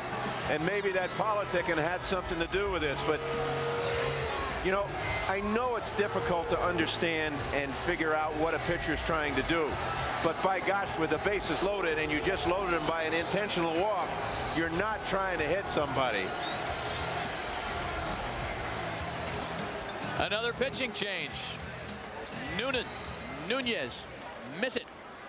Now pitching for the Florida Marlins, number 29, Ricky. Bottom of the 5th inning. It's been a long one. Second pitching change of the inning for the Marlins with the Mets on top 7-2. Ricky Bones, the new pitcher for the Florida Marlins. Ricky Bones, of course, had been a starter early part of his career, starting out in Milwaukee, and hit a lot of clubs since then, but is doing a good job as the long reliever, middle reliever. Earned run average is down under 3. Anytime you have that in this day and age, you've done something. He's 31 years of age. And this is the 3rd pitcher in this inning for the Marlins. This can blow out a pitching staff if you have to use a bunch of pitchers early in the game and you got a long 4-game series. What in the wide, wide world of sports is going on here? As chairman of the welcoming committee, it is my honor and privilege to welcome you with this laurel and hearty handshake. Blazing Saddles, folks, a true classic, Saturday at 9, 8 Central on Fox Family. I'll shill for that bad boy all day long, Jeff. It's one of the top 5 movies ever, by the way. Ricky Bones back, meanwhile, deal with this situation on the bases. Well, remember what I said starting into that bases loaded situation. I was always afraid as a manager to intentionally walk the bases loaded because I was afraid of a walk. It happened, didn't it? Well, it wasn't quite a walk. He did walk to first base, but it was after he got drilled in the back. Even worse. Yes. Well, the inning all began with Kevin Apier being hit by a pitch. And including Apier, the first 4 hitters to come to the plate in the 5th inning have all scored for the Mets.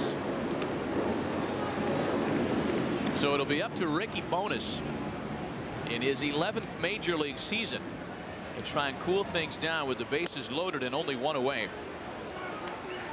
Bones, you mentioned, Jeff, his early part of his career as a starter with Milwaukee. He was part of the compensation package when Milwaukee traded Gary Sheffield, a disgruntled Gary Sheffield, from Milwaukee to San Diego. Bones came to the Brewers with 2 other players, stayed in Milwaukee for a number of years, since has bounced around to the Yankees, the Reds, Royals, Baltimore. Spent the entire season last year as a Florida Marlin.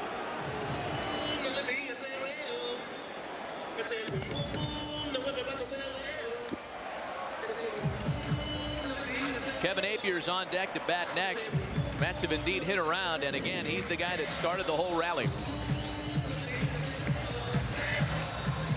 Oh, boy. When you see something like that, you think this man is lucky. And then this is where we are at this point with the bases loaded. The Agbayani gets hit right between the numbers in the back with the bases loaded, causing Nunez, the young right-hander for the Marlins, to be ejected. And now Ricky Bones is getting all he needs to warm up in this situation.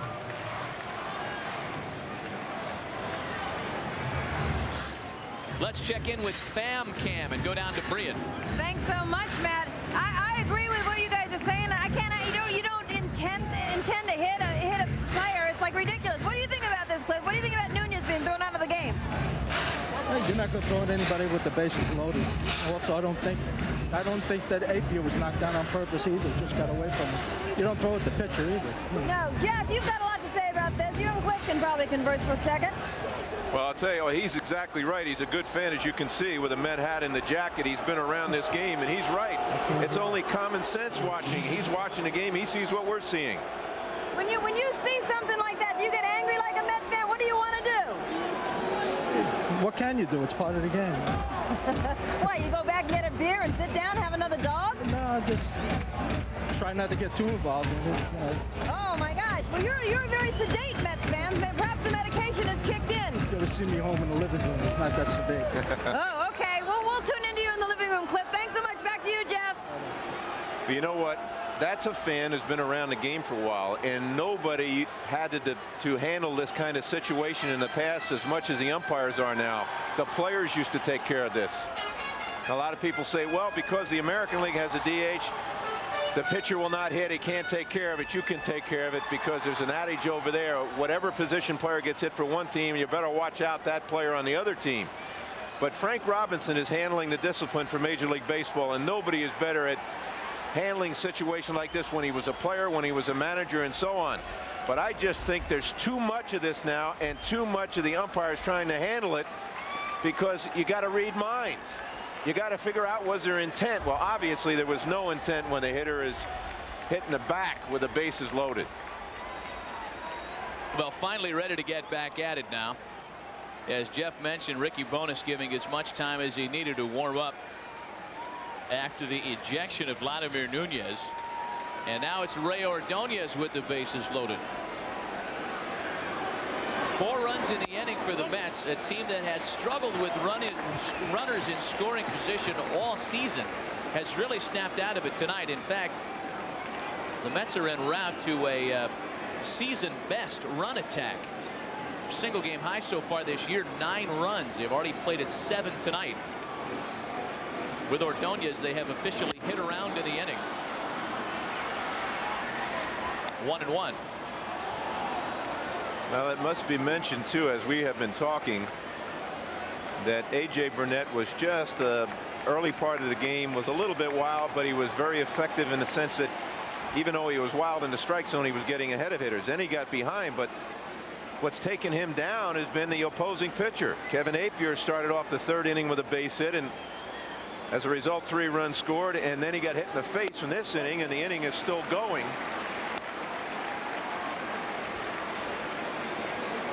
Two balls and a strike on Ordonez now.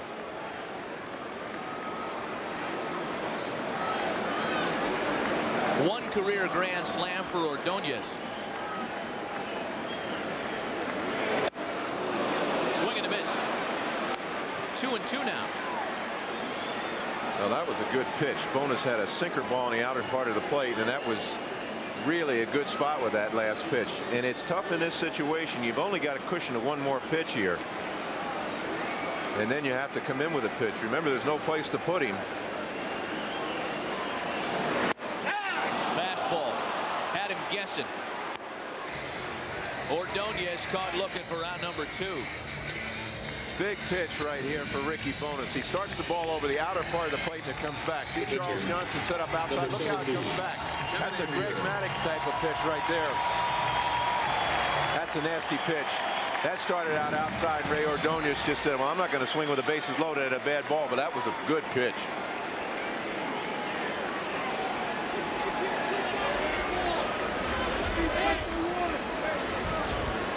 Kevin Apier, the batter now, back to the pitcher who led off the inning. Apier was hit by a pitch and scored. That started the 4-run rally. And he takes his strike from Ricky Bones. You can see him using his tongue on the inside of his mouth where that ball was deflected and hit him in the face. I bet he's got a fat lip, and inside of that mouth has got to hurt. In fact, if you look at his chin closely enough, you can see the words official Major League Baseball Alan H. Bud Selig. We'll say again, anytime you get hit in the face, you're not lucky, but he was lucky that he didn't take the full brunt of that in the face. Caught looking, and Ricky Bones comes out of the Florida bullpen to cool things off in the 5th. All told, plenty of damage by the Mets. I think Mongo here's taking a shine to you. 4 in the 5th. At the end of 5, it's 7-2 New York. Thursday Night Baseball on Fox Family is brought to you by Mitsubishi. Wake up and drive. Well, Kevin Apier back to work on the mound after batting twice in the bottom half of the inning. He goes back to work in the top of the 6th. And the real story tonight has been Apier's pitching prowess.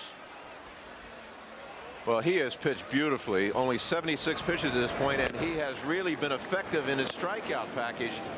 If you take a look at where he's pitching, most of these strikeouts are the inner half of the plate. Now there's one away, but all but that have been in, then two away, then back inside, and then up. I'll tell you what, he's gotten away with his fastball up out of the strike zone several times. As you see this grouping, see 3 of them are up above the strike zone. He got 2 outside and the rest are inside. Mike Piazza's done a terrific job of using his fastball tonight. Pitch tracks provided by Questtech.com. Boy, that really gave us a pretty good look. It has not been one part of the plate or one particular pitch for Appier tonight. In fact, half those strikeout pitches were out of the strike zone. Well, now they wouldn't have chased him unless he was ahead in the count. See, that's what's really helped him. He's made the pitches he's needed to make with his fastball, and then he can go to his other pitches. And the Marlins have been chasing that high, hard one. You know, he's a drop and drive pitcher. Appier drops on his back leg, and every once in a while he gets alongside the ball and he runs it up through the zone like a rising fastball. Well, that one tight to John Mabry. Well, a little message right there, but Appier's got a delivery that's a little bit, as you see the pitch to Mabry is up at his shoulder. There's nothing wrong with this if you keep it out of the head area. But Appier's got a delivery that starts out a little like Goose Gossie's, a great reliever. Big swing and a miss, 2-1. He just doesn't throw as hard. He drops down on his back leg and then comes in from that low arm angle with a herky-jerky motion. Goose Gossie's used to throw about 10 miles an hour harder than this when he went through this delivery, but Appier really sits on the back leg. Back on the inside, took something off that pitch, and now it's 3-1. Appier has struck out 8 tonight. That matches a season high. Only 4 hits for the Marlins tonight. They got both their runs in the second. And Mabry pops it up. Look at the wind grab that one. Ventura's got to come back to the plate to make the catch. You know, fortunately, Kevin Appier and on the other side of the equation, A.J. Burnett, who's since been removed, they're both big guys, so there won't be any Stu Miller impersonations on the mound tonight. That's true. That is really blowing. You're not kidding. Now we're going to take a look at Appier's delivery. Now watch from the side. He will really sit down on his back leg, and then he drives in low. Take a look at this. Now here he goes down. He'll drop lower. Watch him sit lower and lower on the back leg. Now he comes. Look how his arm gets way low. And that's why tonight he has been able to throw an 87, 88 mile an hour fastball by hitters up, because he's kind of throwing uphill. Cliff Floyd the batter now. A long foul ball, 0-1 to Floyd. Kevin Appier is big and country strong in his 13th major league season. You know, part of his off-season training regime, at least for a couple years while with the Royals, included Kevin taking a bucket of baseballs and going into the back of his farm and throwing them into the blade of a bulldozer. And he's right-handed. Here's Cliff Floyd. We talked about it, the size of Floyd. Now look where most left-handers like the ball down. You see, Floyd likes that ball down and away where he can get his arms extended. Popped it up, and again the wind's going to grab that one. Ordonez gets out there from shortstop to put it away. Now those hot zones give you an idea. Where it was red shows where this hitter hits the ball well, and those are good graphics to show your team without spending a lot of time. Don't throw here, don't throw there. This is where the guy is hot. Now watch where they pitch him. He likes the ball out over. Okay, now watch where the pitch is. It was out over, but it was up. And it was in the blue area. Kevin Appier's now retired 9 in a row. Preston Wilson, the batter, with 2 gone. You know, I caught what you said about Stu Miller, and folks out there remember the All-Star game in 1962 from Candlestick Park in San Francisco. Stu Miller, who was a real soft changeup type pitcher, got blown off the mound with a runner at third base. He was a little bit smaller than these guys. You're right. These guys are big guys on the mound. They're not going to get blown around, but the wind is blowing a gale out here tonight. This is good. Could be a little bit of a circus for the rest of the evening. Literally knocked him off the mound. Still one of my favorite All-Star game stories ever. And that's the kind of wind that could do it to a smaller guy right there. Nothing at one to Preston Wilson, rather, and that one's hit well to left. Agbayani back at the track, at the fence. He makes the catch. It's the third out, Benny. You can throw it into the stands if you wish. Yeah, there you go. Attaboy. Had to make sure it was the third out. He's been burned on that one before. Another 1-2-3 inning for Kevin Apier.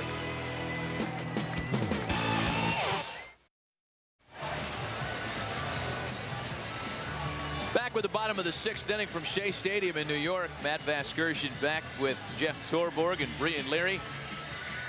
7-2 for the home team.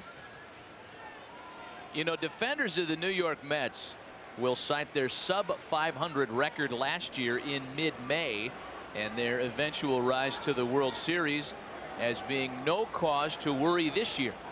You buy into that? Well, when you're losing, that's a good thing to say. You know, you say, hey, we've got a chance. Well, they have been fortunate that the Braves haven't run way out. Of course, the Phillies have gotten off to a great start, but they're getting their guys back now. And of course, tonight might be an example of what they need to do. Their table setter's 5 for 6 tonight with 4 runs scored. That's what they have to do. Well, Alfonso is starting to hit, and Darren Bragg 3 for 3 has really helped this club since he's come up. Top of the order has just been outstanding for Bobby Valentine's crew tonight. Bragg, the guy, 3 for 3 with 2 runs scored.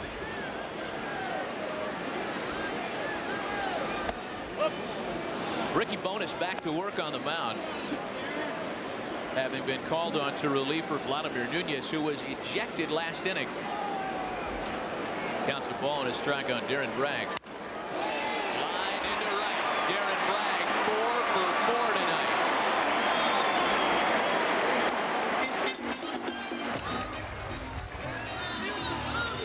Well, we talked early in the game about Darren Bragg striking out 3 times on Saturday against the Dodgers, and probably the advanced scout saw that happen. Now, this was a hanging breaking ball or a sinker that didn't sink.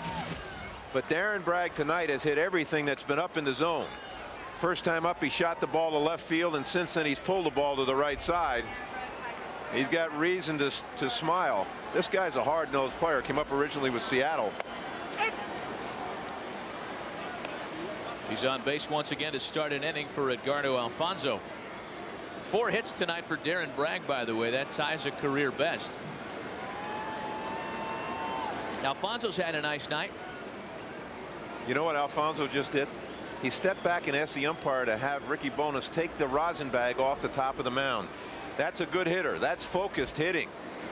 When I was up there, I didn't know where the rosin bag was. He noticed that the rosin bag was down below Ricky's arm, and the umpire had Bonas move it behind the mound. The real good hitters look for a release point on the pitcher and focus. Well, he saw the rosin bag. Rod Carew has talked about it a lot. A former batting champion, a 7-time batting champion, and former MVP. The fact that hitters have a box, about a 5 by 5 inch box, that's usually at the top of a pitcher's release point, and that's where you pick up the ball. And if you don't get it there, you're not going to get it any lower or any higher.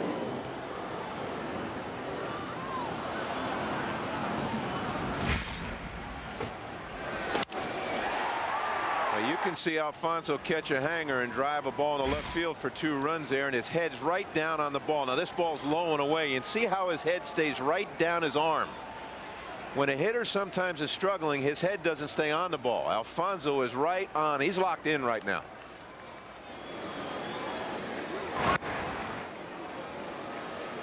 Something that Met hitting coaches have talked about over the past couple of years, regardless of who that person may be. And Dave Ingles, in his first year as a Mets hitting coach this season under Bobby Valentine, guys talk about Edgardo Alfonso's plate balance. Rarely lunges. That one's punched into right field. A long run for Mabry, and he can't make the catch. Marlins outfield's got the yips tonight. We'll see how that one's scored.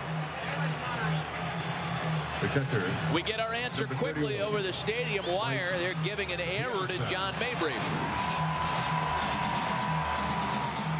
Well, now this is off the hands, and you talked about his balance, Alfonso, shooting it to right. He pushes it into right field, but remember, Mabry's just came back. His head is jiggling. He just flat out missed that ball. When you're running hard after a ball, your head is jiggling, and Mabry is basically a first baseman who plays the outfield as well. He was bouncing a little there, and he just missed it. Now it's Piazza with runners on. This was not the situation that Ricky Bonas envisioned when he began the inning. Bragg singled. Alfonso reaches on the E9. Runners on base for Piazza, who's hitless tonight. Mike's had runners on base for all 4 of his at-bats. That one's popped up. Johnson chases, but it's into the seats. Well, Matt, I'll tell you, even though Mike struck out the first at bat, he could have on a normal night here at Shea Stadium, and obviously it's not a normal night, 2 home runs. He crushed 2 balls, one to left center and the other more to center field, and the wind is blowing a gale in directly from center field and held the balls up. But boy, he hit 2 balls right on the butt.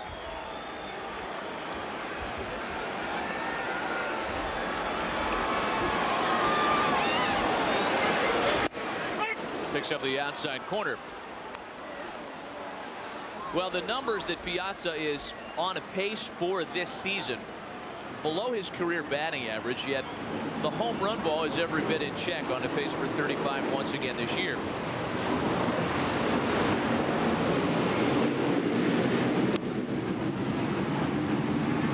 That would lift it into left. Lloyd's got to come in for it again. 1 away. Well, that projection we just saw, what he might do this year, if you're counting on his numbers right now, don't count on that, baby. This guy is a hitter, and when he gets hot, and I think he's coming out of it. Watching his swings tonight, that last swing was real quick hands, but he didn't quite get it on the good part of the bat. But he's getting close. Those might be the 4 dirtiest words in baseball. On a pace to. Yes. You know, those are words that just a phrase, if you will, that could really ruin a guy as a player during a season. McGuire didn't want to hear about his home run pace. Sammy Sosa doesn't want to hear about that. Guys don't want to hear about their pace to win 30 games or their pace to steal 100 bases, because invariably baseball's played every night and the numbers are going to catch up with you. There's no way to rationalize those and project them out like that. Thank you very much. You think a manager ever wants to hear that about what they think his club might do? If he's going well, you don't want your team thinking that way. You can't look too far down the road. If they're going badly, you don't want them thinking about the same thing. You know, the old cliches, 1 game at a time. As a manager, you preach that till you're blue in the face. Robin Ventura, well hit to center field. It turns around Preston Wilson and gets all the way past him. Here comes Darren Bragg to score. Here comes Alfonso. Now he's being held at third. Robin Ventura's going crazy tonight. 4 runs batted in for Robin. That's a single season high. The center fielder, number 5, Yoshi Shinjo.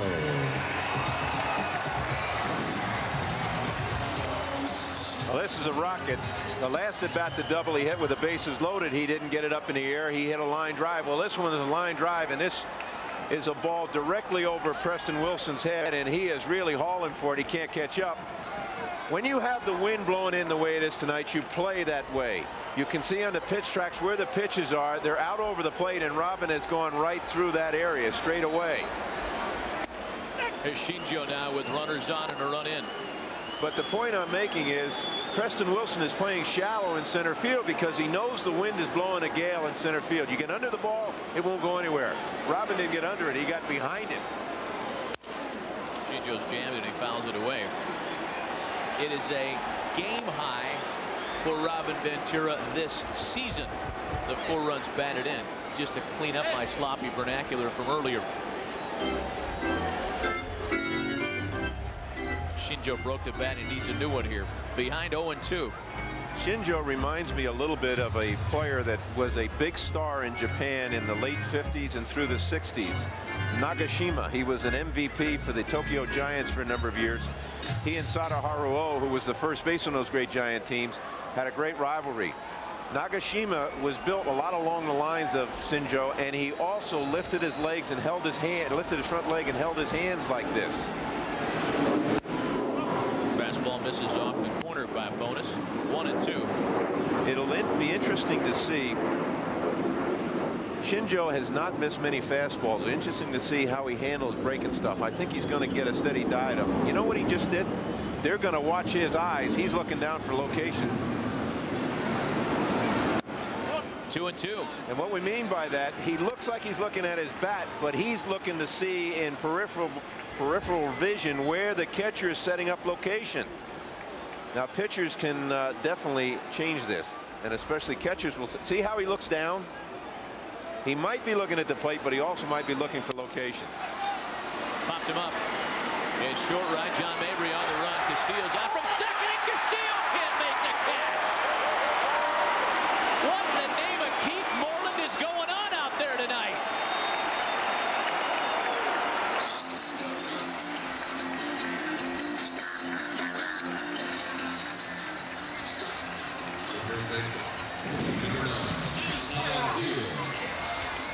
Well, here's another error, but we told you about the wind. Now, Castillo went an awfully long way for that. The infield was playing in. Now watch, you can see the ball go off his hand. You see Alfonso then score easily, and the throw goes into third base.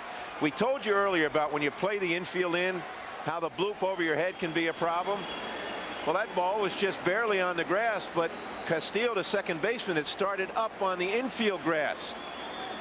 And he had a long way to go for that ball, and with his head jiggling, he just missed it.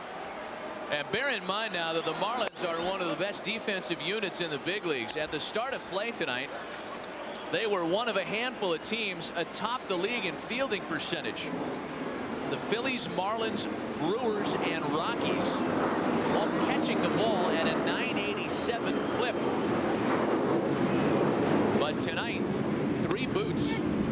And in all fairness to the Marlins, as you've talked about as well, Jeff, that is a big factor. Stiff wind. Yes. Well, the first big error was when Preston Wilson took his eye off the ball, but he was battling the wind as well. He took his eye off the ball on a long fly ball off the bat of Piazza to look at the runners. And because the wind was blowing, it went off his glove. Fastball blown past Todd Zeile. The next error was by Mabry coming in from right field, and the ball was kind of sinking, and his head was jiggling, and the wind was killing that ball a little bit, and it went off of his glove. Now this last one, that's a tough error on Castillo, playing up on the infield grass, having to go back to home plate, wind blowing, and it goes off his glove.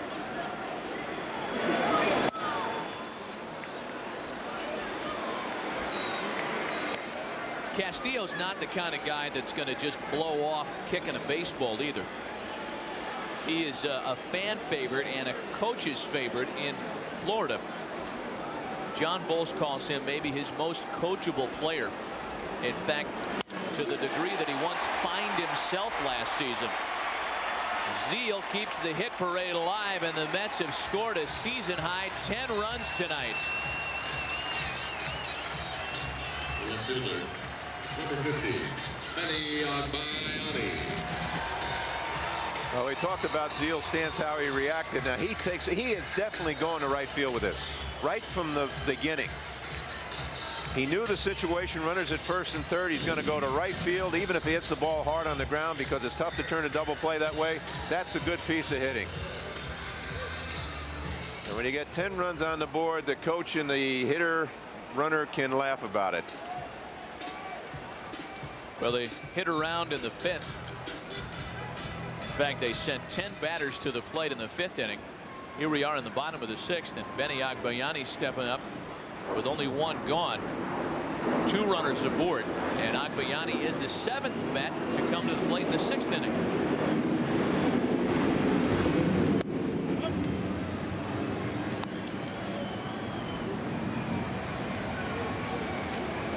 This is the first of a 4-game series, mind you. The Marlins are already on their 3rd pitcher of the night. John Bowles is not in a position to where he can just use Johnny Holstaff out there and blow through his entire unit.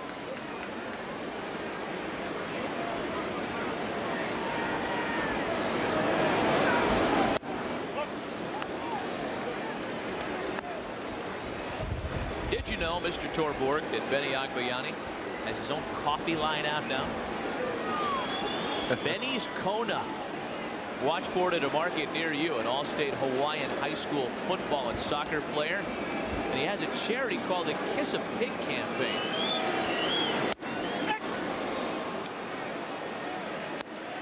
I want to hear you explain this. The Kiss a Pig campaign. I knew you were going to ask me about that. It's like Revenge of the Nerds, the Eat a Pie contest. I don't know, some kind of a charity deal. It has to do with the state fair. Did you know that I have a grandson who's a pig? His breaking move for the reliever in the bullpen. My son Dale, the wrestler, happens to have a pig. Okay. So he's our grandson. Okay. Boy. Runners go, and Agbayani fouls it away. I hope he doesn't take to one side of the family more so than the other. Well, he eats like one side of the family. But pigs are very bright. I want you to know that. Well, we're being told that the Kiss a Pig Foundation benefits the American Diabetes Foundation, so a good cause with a goofy name. Okay. Agbayani just concerned with driving in runs here. Mets on top by 8.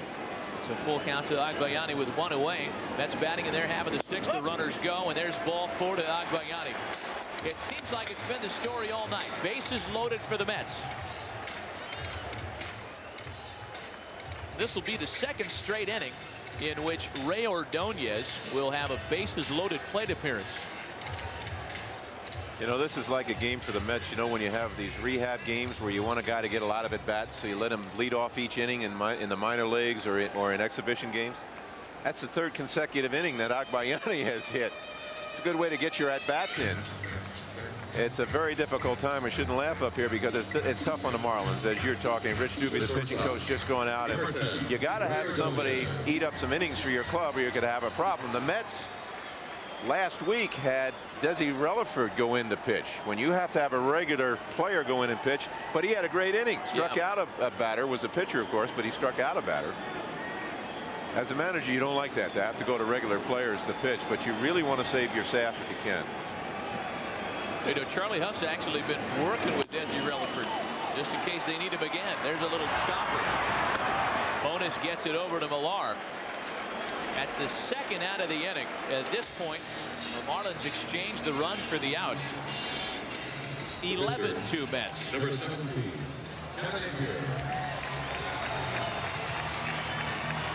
The RBI for Ordonez is his 16th of the year. Just a little chopper that scored Shinjo. If this were a closer game, he might have gone to the plate with it. There was a chance of a bang-bang play at the plate, but they're just trying to get through this. Get it out, take it when you can to save your pitching staff. You know, Matt, we were talking about when Kevin Apier got hit in the face that this is the type of thing that can ignite a club. Now, whether it's just for one game, who knows, but that type of thing can really get the blood flowing with a club, and the Mets and Bobby Valentine went out and did a heck of a job of politicking and showing his anger. So sometimes a manager will use whatever motivational tactics he can use. Obviously, he had a reason. It wasn't a phony motivation. He was upset that his pitcher, or that his club got warned that they supposedly had to stay away from the inside part of the plate. But you take whatever you can get as a manager to get your club going.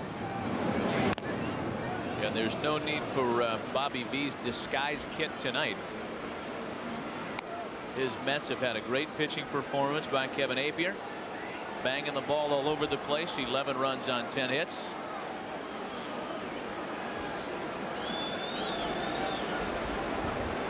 And as we mentioned earlier, now they've hit around for the 2nd straight inning. 0-2 to Apier, popped up, and that'll fade into the seats. You know, when you said about the disguise that Bobby Valentine used that time, he was thrown out of the game, came back in the dugout. That's what those kids in the stands earlier looked like. You know, that's right. Yeah, I wondered why they looked familiar. It was less Piazza, and it was more Bobby V with the Groucho nose and glasses. That's right.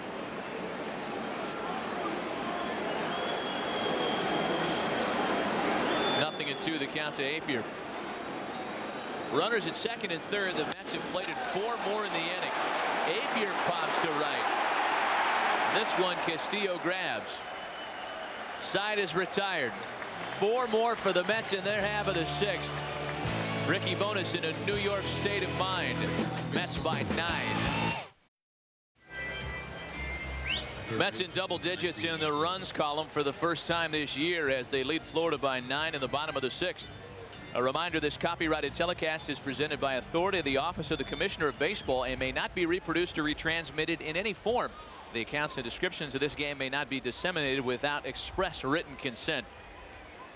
For further dissemination, let's go back to FamCam with Brian Leary. Well, I need some express written consent, please, if you don't mind. Where's Johnny Cochran when you need him? Now, in the meantime, Christine, how do you feel like catching a fly ball, a foul ball on the highest scoring game this season so far? This is amazing. I've been to so many games, and nothing like this has ever happened to me. And you know what I love? You caught the ball without breaking any nails. Well, honestly, yeah, I was ducking. I'm not a fool. I'm not going for one of those balls. So you made the guy do it? No, I just ducked, and as everybody was scrambling, it just came to me. That's fabulous. It was meant to be. It was fate. Wait, Christine, I got a secret why the Mets are getting out of the slump. Okay. Come over here, you guys. Come here. Jeff, Matt, Carl. Yes. So you and I have been talking about this, and we were noticing there's something a little strange going on with Mike Piazza's hair, isn't there? It's very highlighted, I think. It's a whole Frosting Tips thing kind of going on, and I think that's what's gotten him out of the slump. What do you think? I think that soon his hitting will become headlines. You know, and if he gets a perm, they could go back to the World Series. It's just a suggestion. Back to you guys. What do you think, Carl? I am in agreement wholeheartedly. We want to know who his hairdresser is, who his barber is, and whatever it takes, we're going to do it. Okay. Back to you guys. No, I'll tell you, if Mike Piazza goes to the Mike Brady look, that's when we shut down this telecast on the spot. No perming. We got past that in the early 80s. Where's Rick Cerrone right now, by the way? Talk about that for a little bit. Yeah, the Newark Bears. Mike Lowell leads things off here in the top of the 7th inning for the visiting Marlins. Lowell, Johnson, and Millar for Florida. The only thing I have to ask, she's talking to a guy talking all about the Mets and Piazza, and he's got a Yankee hat on. Boy, this town, huh? What have you done for me lately? My goodness. 2 balls and no strikes to an ex-Yankee prospect, Mike Lowell. Born of the Yankee chain. That one misses inside.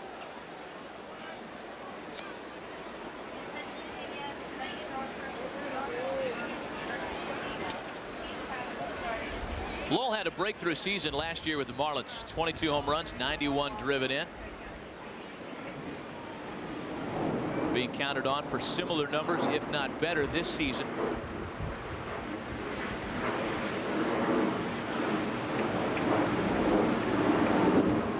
He's in front of Apier, 3-0. Kevin Apier has not walked a batter tonight. 3-1. Yeah, Matty, I was just thinking one of the differences in the Mets and when they have started to get and starting to play the way they think they can play or should be playing started with Leiter coming back last Friday night. He's won 2 games. On the ground for Ventura, 1 away.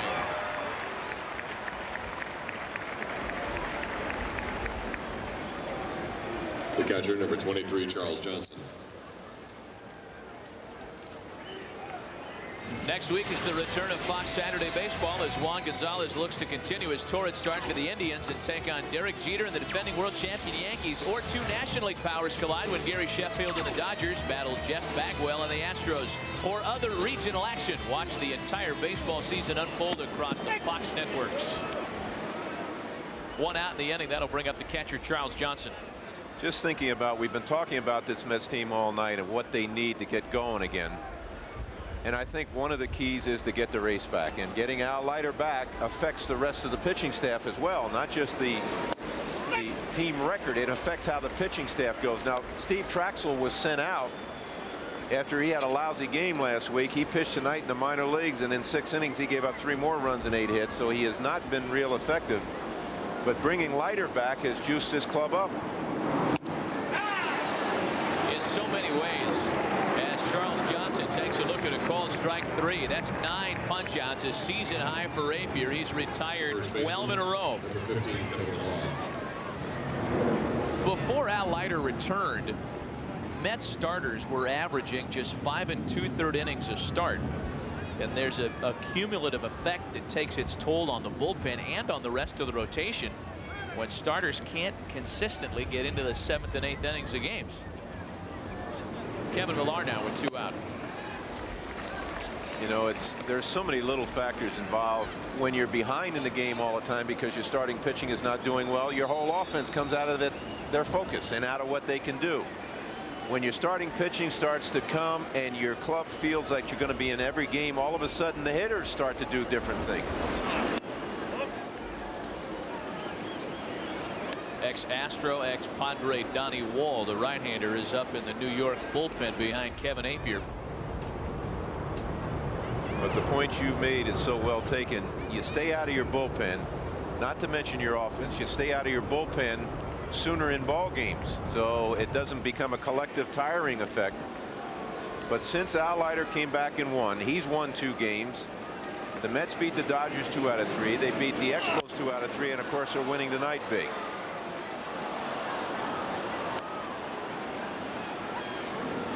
Well, over the offseason, the big loss certainly here in New York was when Mike Hampton decided to take that lucrative free agent bid and deal with the Coors Field effect and become a Rocky. So with the loss of Hampton noted, Steve Phillips and the rest of the front office here signed some other starters to try and put back those innings. But as we know, it's awfully tough to replace a perennial 20-game winner and a horse like Mike Hampton, even if you do it with multiple guys. You know, you sign Traxel and Appier to try and replace one guy. That's awfully tough to do. Doesn't work very often. That happened with Nolan Ryan way back with the Angels. They said, oh, we'll fill in his innings. They'll fill in his innings with 2 pitchers. Yeah, and they'll get about 20 losses out of it, too. Yeah. Now, Appier really has looked good tonight. I saw him Saturday, as we mentioned. He was not as sharp. He pitched relatively well, but tonight he has really pitched the way he used to pitch with Kansas City, with a little less in his arsenal. He doesn't throw as hard as he once did before he hurt his arm. But this is a big evening out here for Appier and the Mets. Working 2 balls and 2 strikes on Kevin Millar. 10 strikeouts for Kevin Appier tonight. 13 in a row retired by the Mets starter. 7th inning stretch, 11-2 Mets. All Mets tonight so far at Shea as fans are up and stretching in the bottom of the 7th. 11-2 New York. 5th inning was key tonight. As far as the game summary, Bragg and Alfonso on top of the order, 6 for 8. They've done a lot of damage. Kevin Appier has been outstanding on the mound.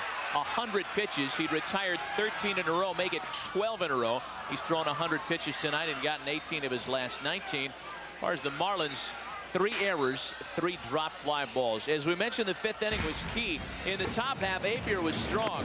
Strikeouts of Alex Gonzalez and the pitcher A.J. Burnett. There's Gonzalez looking at strike 3. Then in the bottom half, Appier led off, got hit the chops, and that set the table and started a 4-run rally. Edgardo Alfonso cashed in with an RBI single in the inning. A ball mishandled in the outfield, and then Robin Ventura drove in 2 more. 2 of 4 for Ventura tonight. When it was all said and done, there were 4 for the Mets in the 5th inning. They tacked on 4 more in the 6th. So now the Marlins are on their 4th pitcher of the night. He is Brayton Looper. Looper's a big kid at 6'5", 225 pounds. Came over from the Cardinals in the Edgar Renteria deal. Had an excellent year last year for the Marlins. Is not putting up the same kind of numbers, and yet when you see hits fewer than innings pitched, you know the guy's doing a pretty good job. Walks and strikeouts are a little too close for a guy this big, but this guy's another one of the good young arms that they use out of the bullpen. Had been a top prospect with the Cardinals, and he's one of those guys that the Marlins has gone out to get the best young arms they can whenever they made a trade of one of their former stars. So Brayton Looper will try to do what no Marlin pitcher's been able to do tonight, and that's retired Darren Bragg. Bragg is a career best 4 for 4 so far tonight. Leading off the bottom of the 7th for New York. And behind Brayton Looper, 0-2.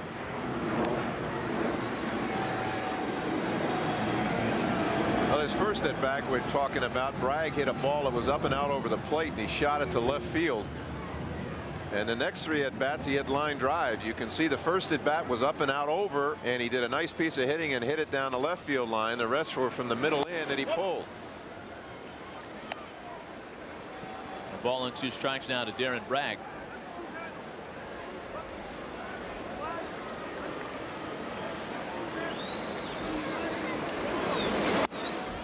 Swing and a miss, strike 3. A strikeout for Braden Looper on the first hitter he faces. Well, maybe Darren was a little tired from running the bases each time he came up, but this was a good fastball from Looper. And this is on the inner half, and this is just thrown by him.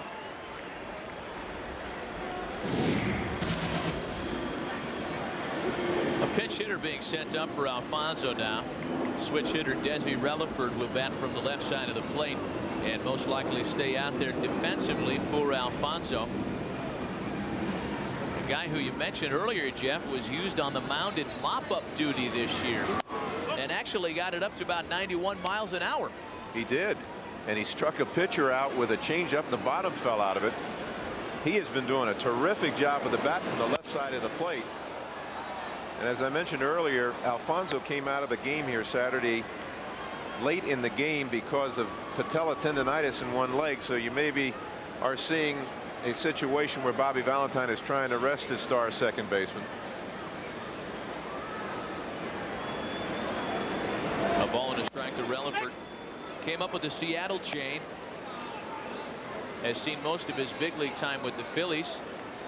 Was a Padre for a short period of time last year. And is now behind in the count 1-2. 2 balls and 2 strikes for Braden Looper. You know, this is the first of a 4-game series, and it's the first meeting between these 2 divisional rivals this year. Last season, the Mets and Marlins split their 12-game series evenly, each club winning 6. A swing and a miss, strike 3. The catcher, number 31. Next Thursday, the Boston Red Sox head north of the border to take on the Toronto Blue Jays. A Thursday night baseball on Fox Family. It all begins at 7 Eastern, 4 Pacific.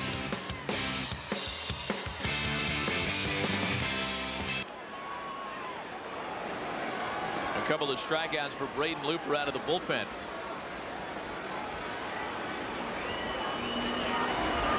Mike Piazza now with 2 out.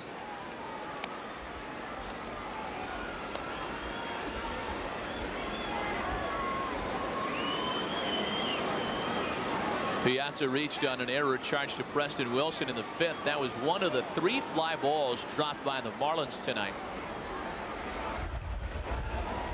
Mike's hit a couple of them well. That stiff wind blowing in has cost him at least 1, maybe 2 home runs tonight. You know, it's interesting watching Mike stand up there on his first pitch. I think he thought he was going to catch one inside on the first pitch, and on the second one they went in there. It was almost like he thought something was up there. 3-0 to Piazza. Robin Ventura waiting on deck. 11 runs on 10 hits tonight for the Mets. That's Piazza's Marlin lineage. Before coming to the Mets, the Dodgers sent him to Florida temporarily, along with Todd Zeile in the Gary Sheffield deal. There's a strike to Piazza, 3-1.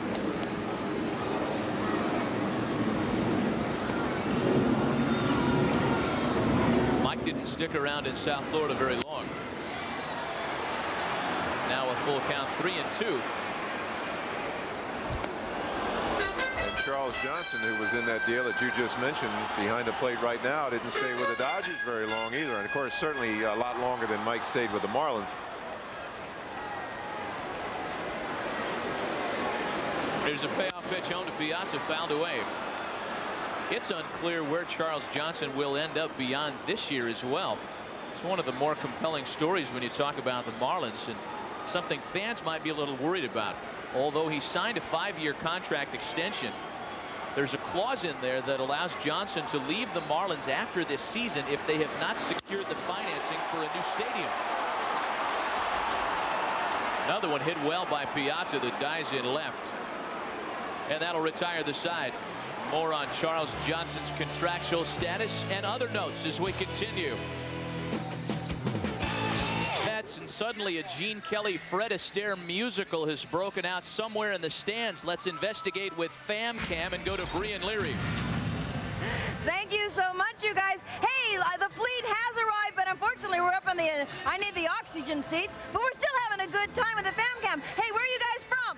Columbia! Yeah, exactly. They're from everywhere and from the USS John F. Kennedy, and they have a special song for all you Met fans and for you guys up in the booth. Ready, you guys? 1, 2, 3. New York, New York, it's a heavenly ground. The Bronx up and the battery's down. New York, New York.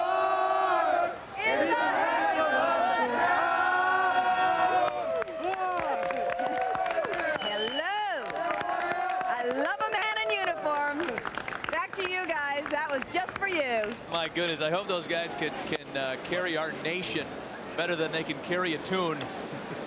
Don't quit your day jobs, fellas. Thank you, Brian. Man alive.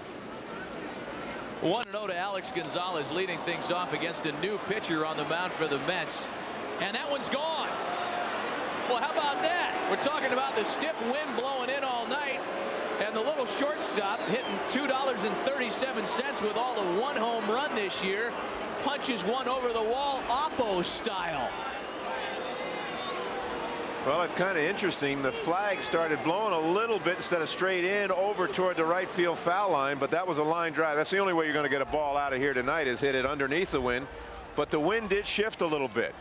Pitching for the Florida Marlins, number 9, Ryan McGuire. So Donnie Wall comes in for Kevin Apier and yields the home run ball. Number 2 on the year for Gonzalez.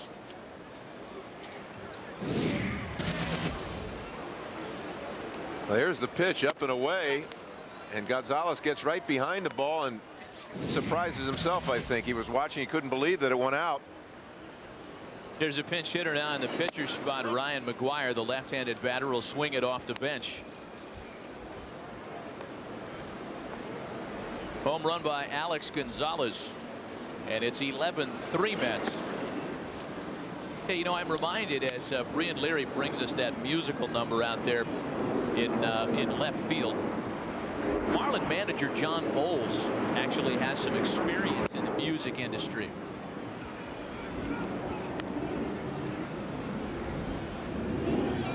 First of all, however, we want to keep you up to speed on what the Mets are doing with the long ball. They've hit 42, second fewest total in the majors, yet they've allowed 63, second most in the majors. That does not a happy equation make. But it's second in both categories. They're trying harder. That one's fouled away. John Bowles, Marlin manager, in between baseball gigs to try and round up some extra pocket change, worked as a concert promoter in the Chicago area, handling bands like early 80s rockers Styx, among others. Pre-Pieces of 8 tour. 3-2 pitch home to the pinch hitter is fouled away.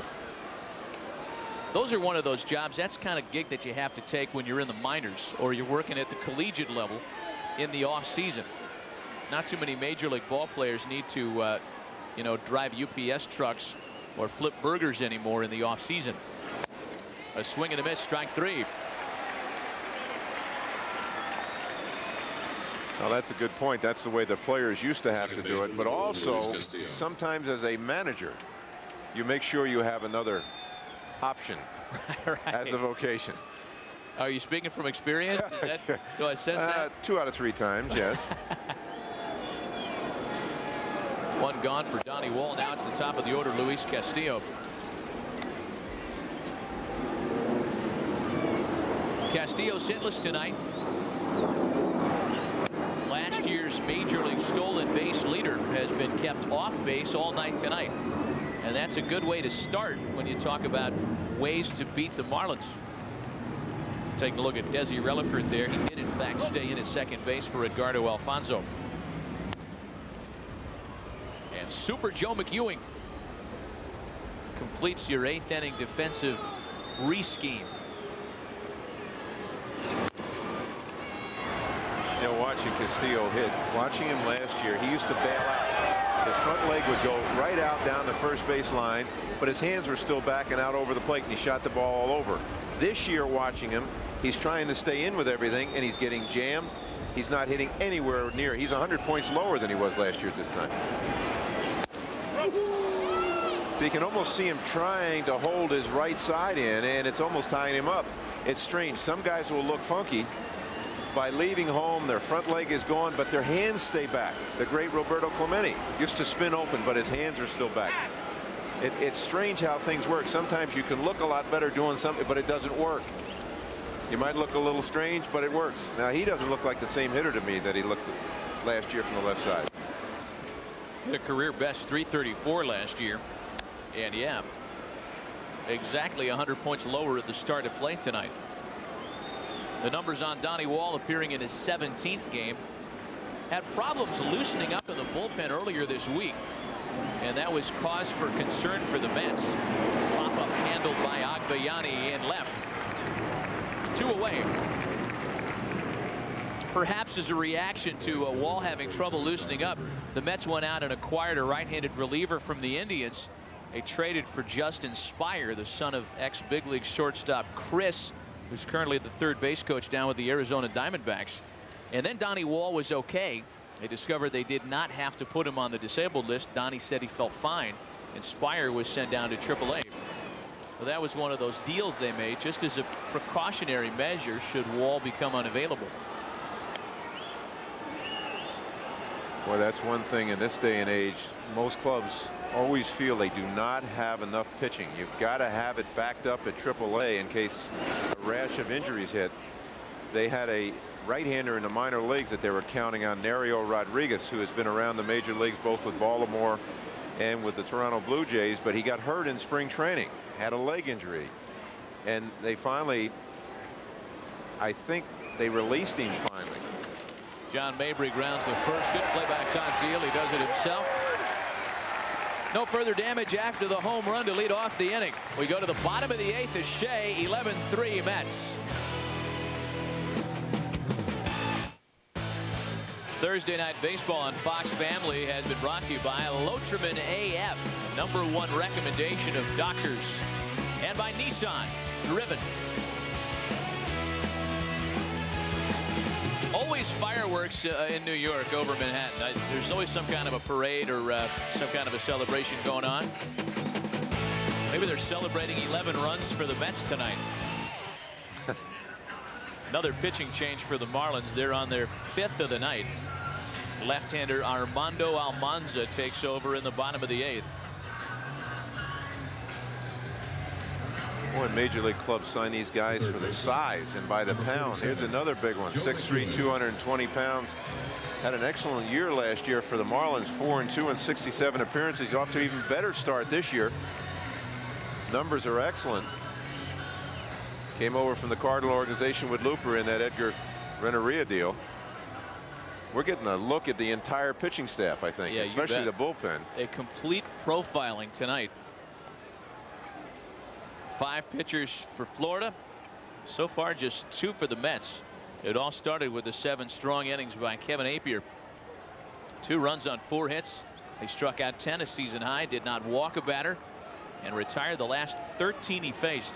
Really set the tone for New York tonight. The offense has been a bonus. Joe McEwing will have his first plate appearance. He came on defensively last half inning in place of Robin Ventura. So McEwing, Shinjo, and Zeal here in the 8th.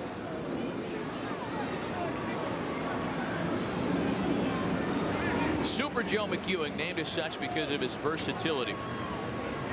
Rookie season last year with the Cardinals, played everywhere.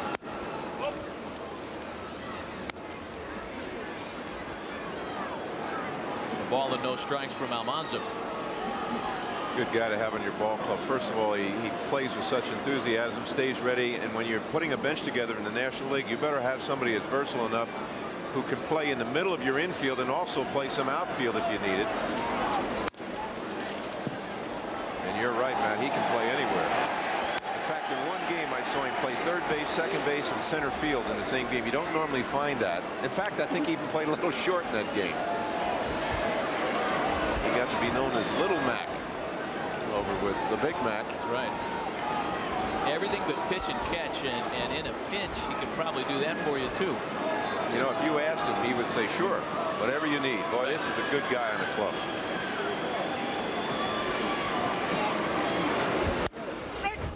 Takes a strike. And bears an amazing facial resemblance to 40-something rocker Huey Lewis. He does, doesn't he? He really does. You know, I've argued with people about that. I got a lot of time on my hands. This is true. But I found a lot of people that disagree with me. Leading things off here in the bottom of the 8th with his Mets comfortably in front. Well,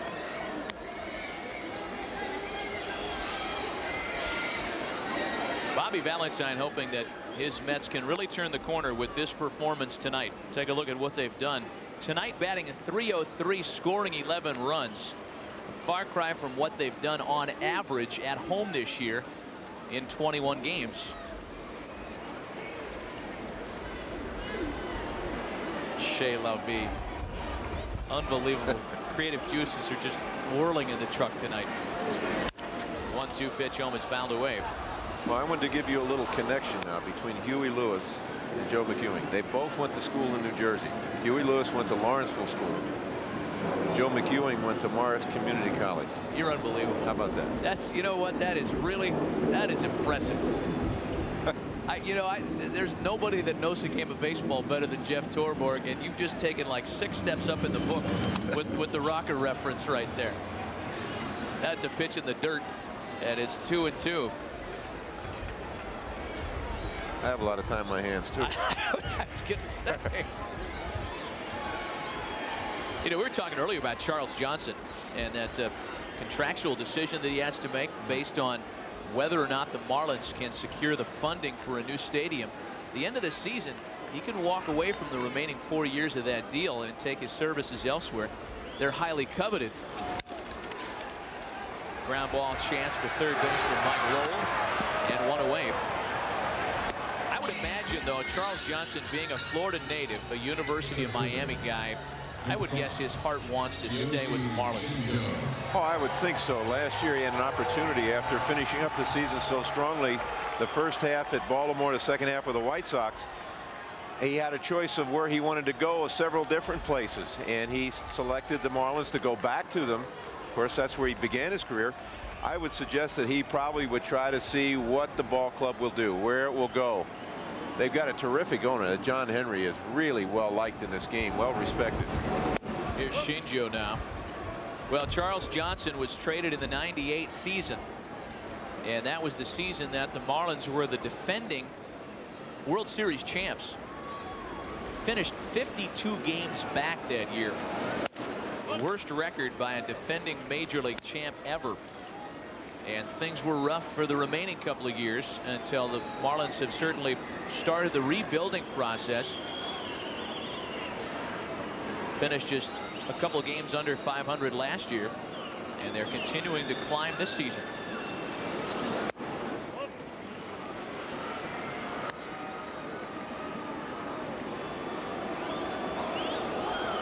They won it all in '97 with a 92-70 record. Here are the numbers we're talking about.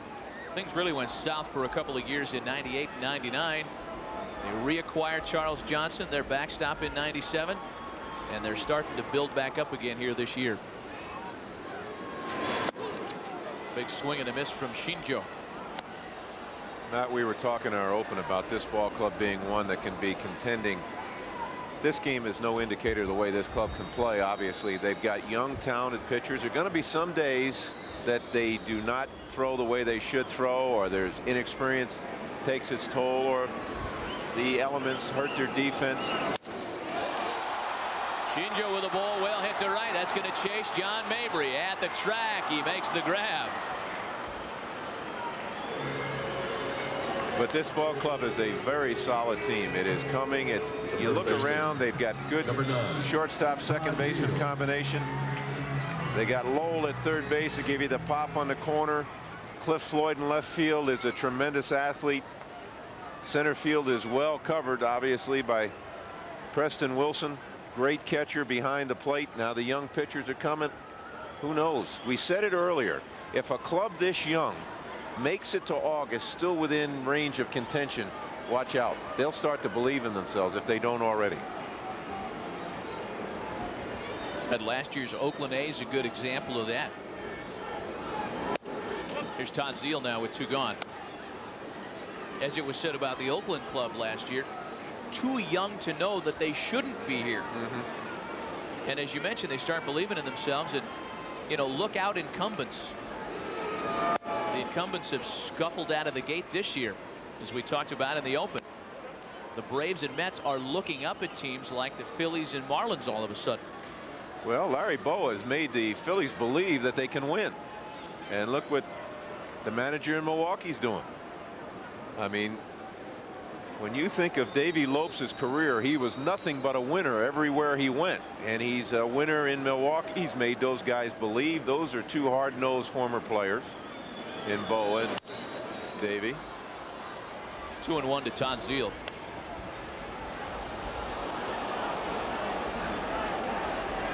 Yeah, you could have gotten some nice preseason odds on teams like the Phillies in particular, coming off a 65-win campaign last year. And again, as we mentioned in the open, everybody looking up at Philadelphia at the start of play in the National League East.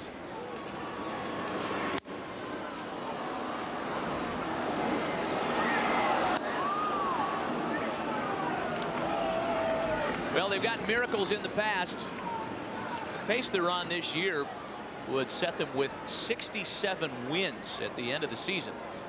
That's not going to get you into the playoffs, as we certainly know.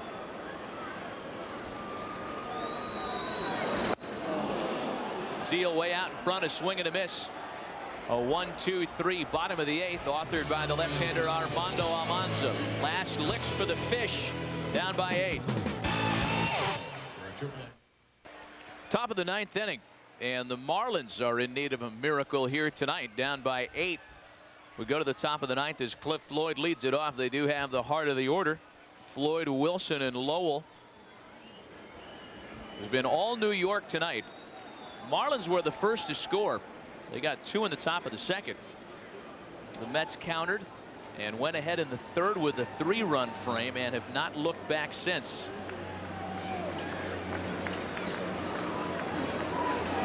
Big Cliff Floyd's 1 for 3 with a stolen base tonight. Donnie Wall working in his 2nd consecutive inning in relief of Kevin Appier. Mets starter was brilliant tonight, looking to snap out of a 5-game losing streak. 0-2 to Floyd.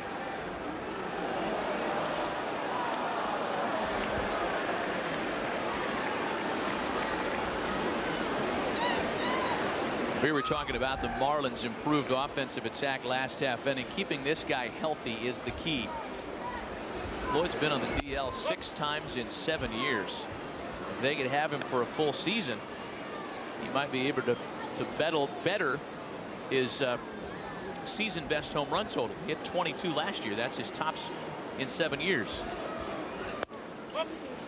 He had a terrible collision here with Todd Hundley years ago, where he broke his wrist in several places on a play at first base. It's amazing that he's come back as far as he has, but this is a very talented young player. A swing and a miss, strike 3. 1 gone for Donnie Wall. Center fielder, number 44. Let's take you back to our Lotriman great feat of the game tonight. It came with Robin Ventura at the plate, a hanging breaking ball that Robin hammered into the corner. It drove in 2. It was a part of a 4-run 5th. At that point, it was wide open for the Mets. 4 in the 5th, 4 in the 6th inning. That's all Kevin Appier and company have needed on the mound, I should say so. 1 gone for Preston Wilson, who takes a strike.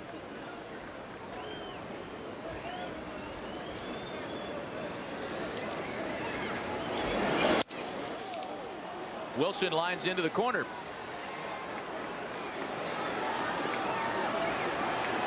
A 1-out double for Preston Wilson here in the Marlin 9th. The third baseman, number 19, Mike Lowell. You know, I'm curious if Preston Wilson is going to be around here tomorrow, Jeff, when Mookie Wilson, his stepfather, and when Preston's mom have a press conference to announce their release of a CD. Mookie and Rosa's Gospel Collection will be released for the listening public tomorrow. They wrote all 9 tracks on the CD, took 2 years to complete it. And in fact, we're being told that yes, Preston will be on hand for that press conference tomorrow. That's kind of neat. You know, Mookie's got to have something to do in the off season. I'm sure they planned it, that they did it while they were in town. That's interesting. I guess Mookie Wilson's been keeping himself busy writing gospel songs for a while. Perhaps that began in 1986 when a certain bounding ball went through Billy Buckner. And he realized he was getting a little help from a higher power. That's right. It's a good time to start writing songs. You know, Preston was actually in the ballpark when that happened. And of course, when you grow up in a household of a major league ball player, especially a beloved one like Mookie Wilson, you're going to be a fan at an early age. That's grounded out to Ordonez, who takes care of Lowell. And the Fish are down to their final out tonight. The catcher, number 23, Charles Johnson.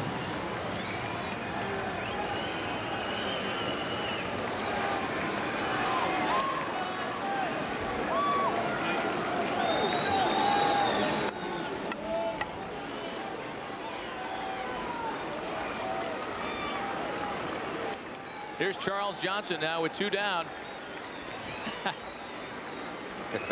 First pick in Marlin draft history in 1992. Coming after that Olympic team season. We don't know when his pet dog Shaq came into the picture. Well, I got some fun facts for you. You know why he started catching? He was raised in Fort Pierce, Florida.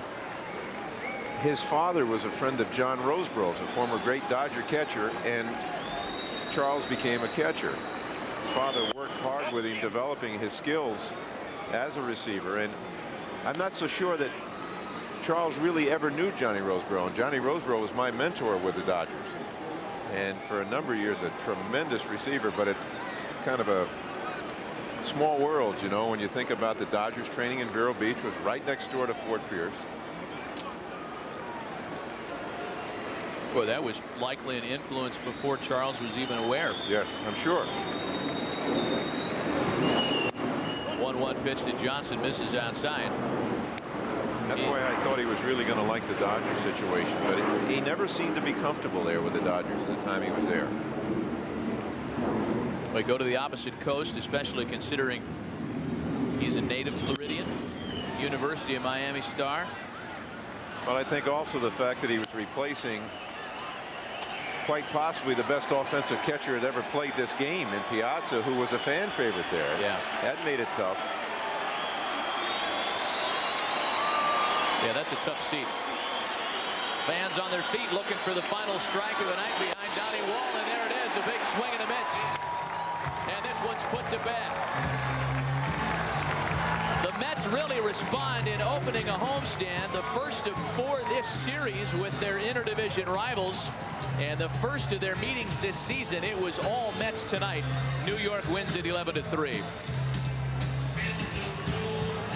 Join us this weekend for FX Baseball Saturday night when the Cincinnati Reds host the St. Louis Cardinals. Game time is 7 p.m. Eastern, 4 Pacific. Thursday Night Baseball returns next week on Fox Family. You'll see Red Sox and Blue Jays with the telecast beginning at 7 Eastern, 4 Pacific. Coming up next on Fox Family, on the East Coast, scariest places on Earth, and on the West Coast, 2 of a kind. For my partner Jeff Torborg and for Brianne Leary, I'm Matt Vasgersian. Thanks for tuning us in from Shea Stadium tonight, where the Mets have won at 11-3. You've been watching Thursday Night Baseball on Fox Family. See you next time.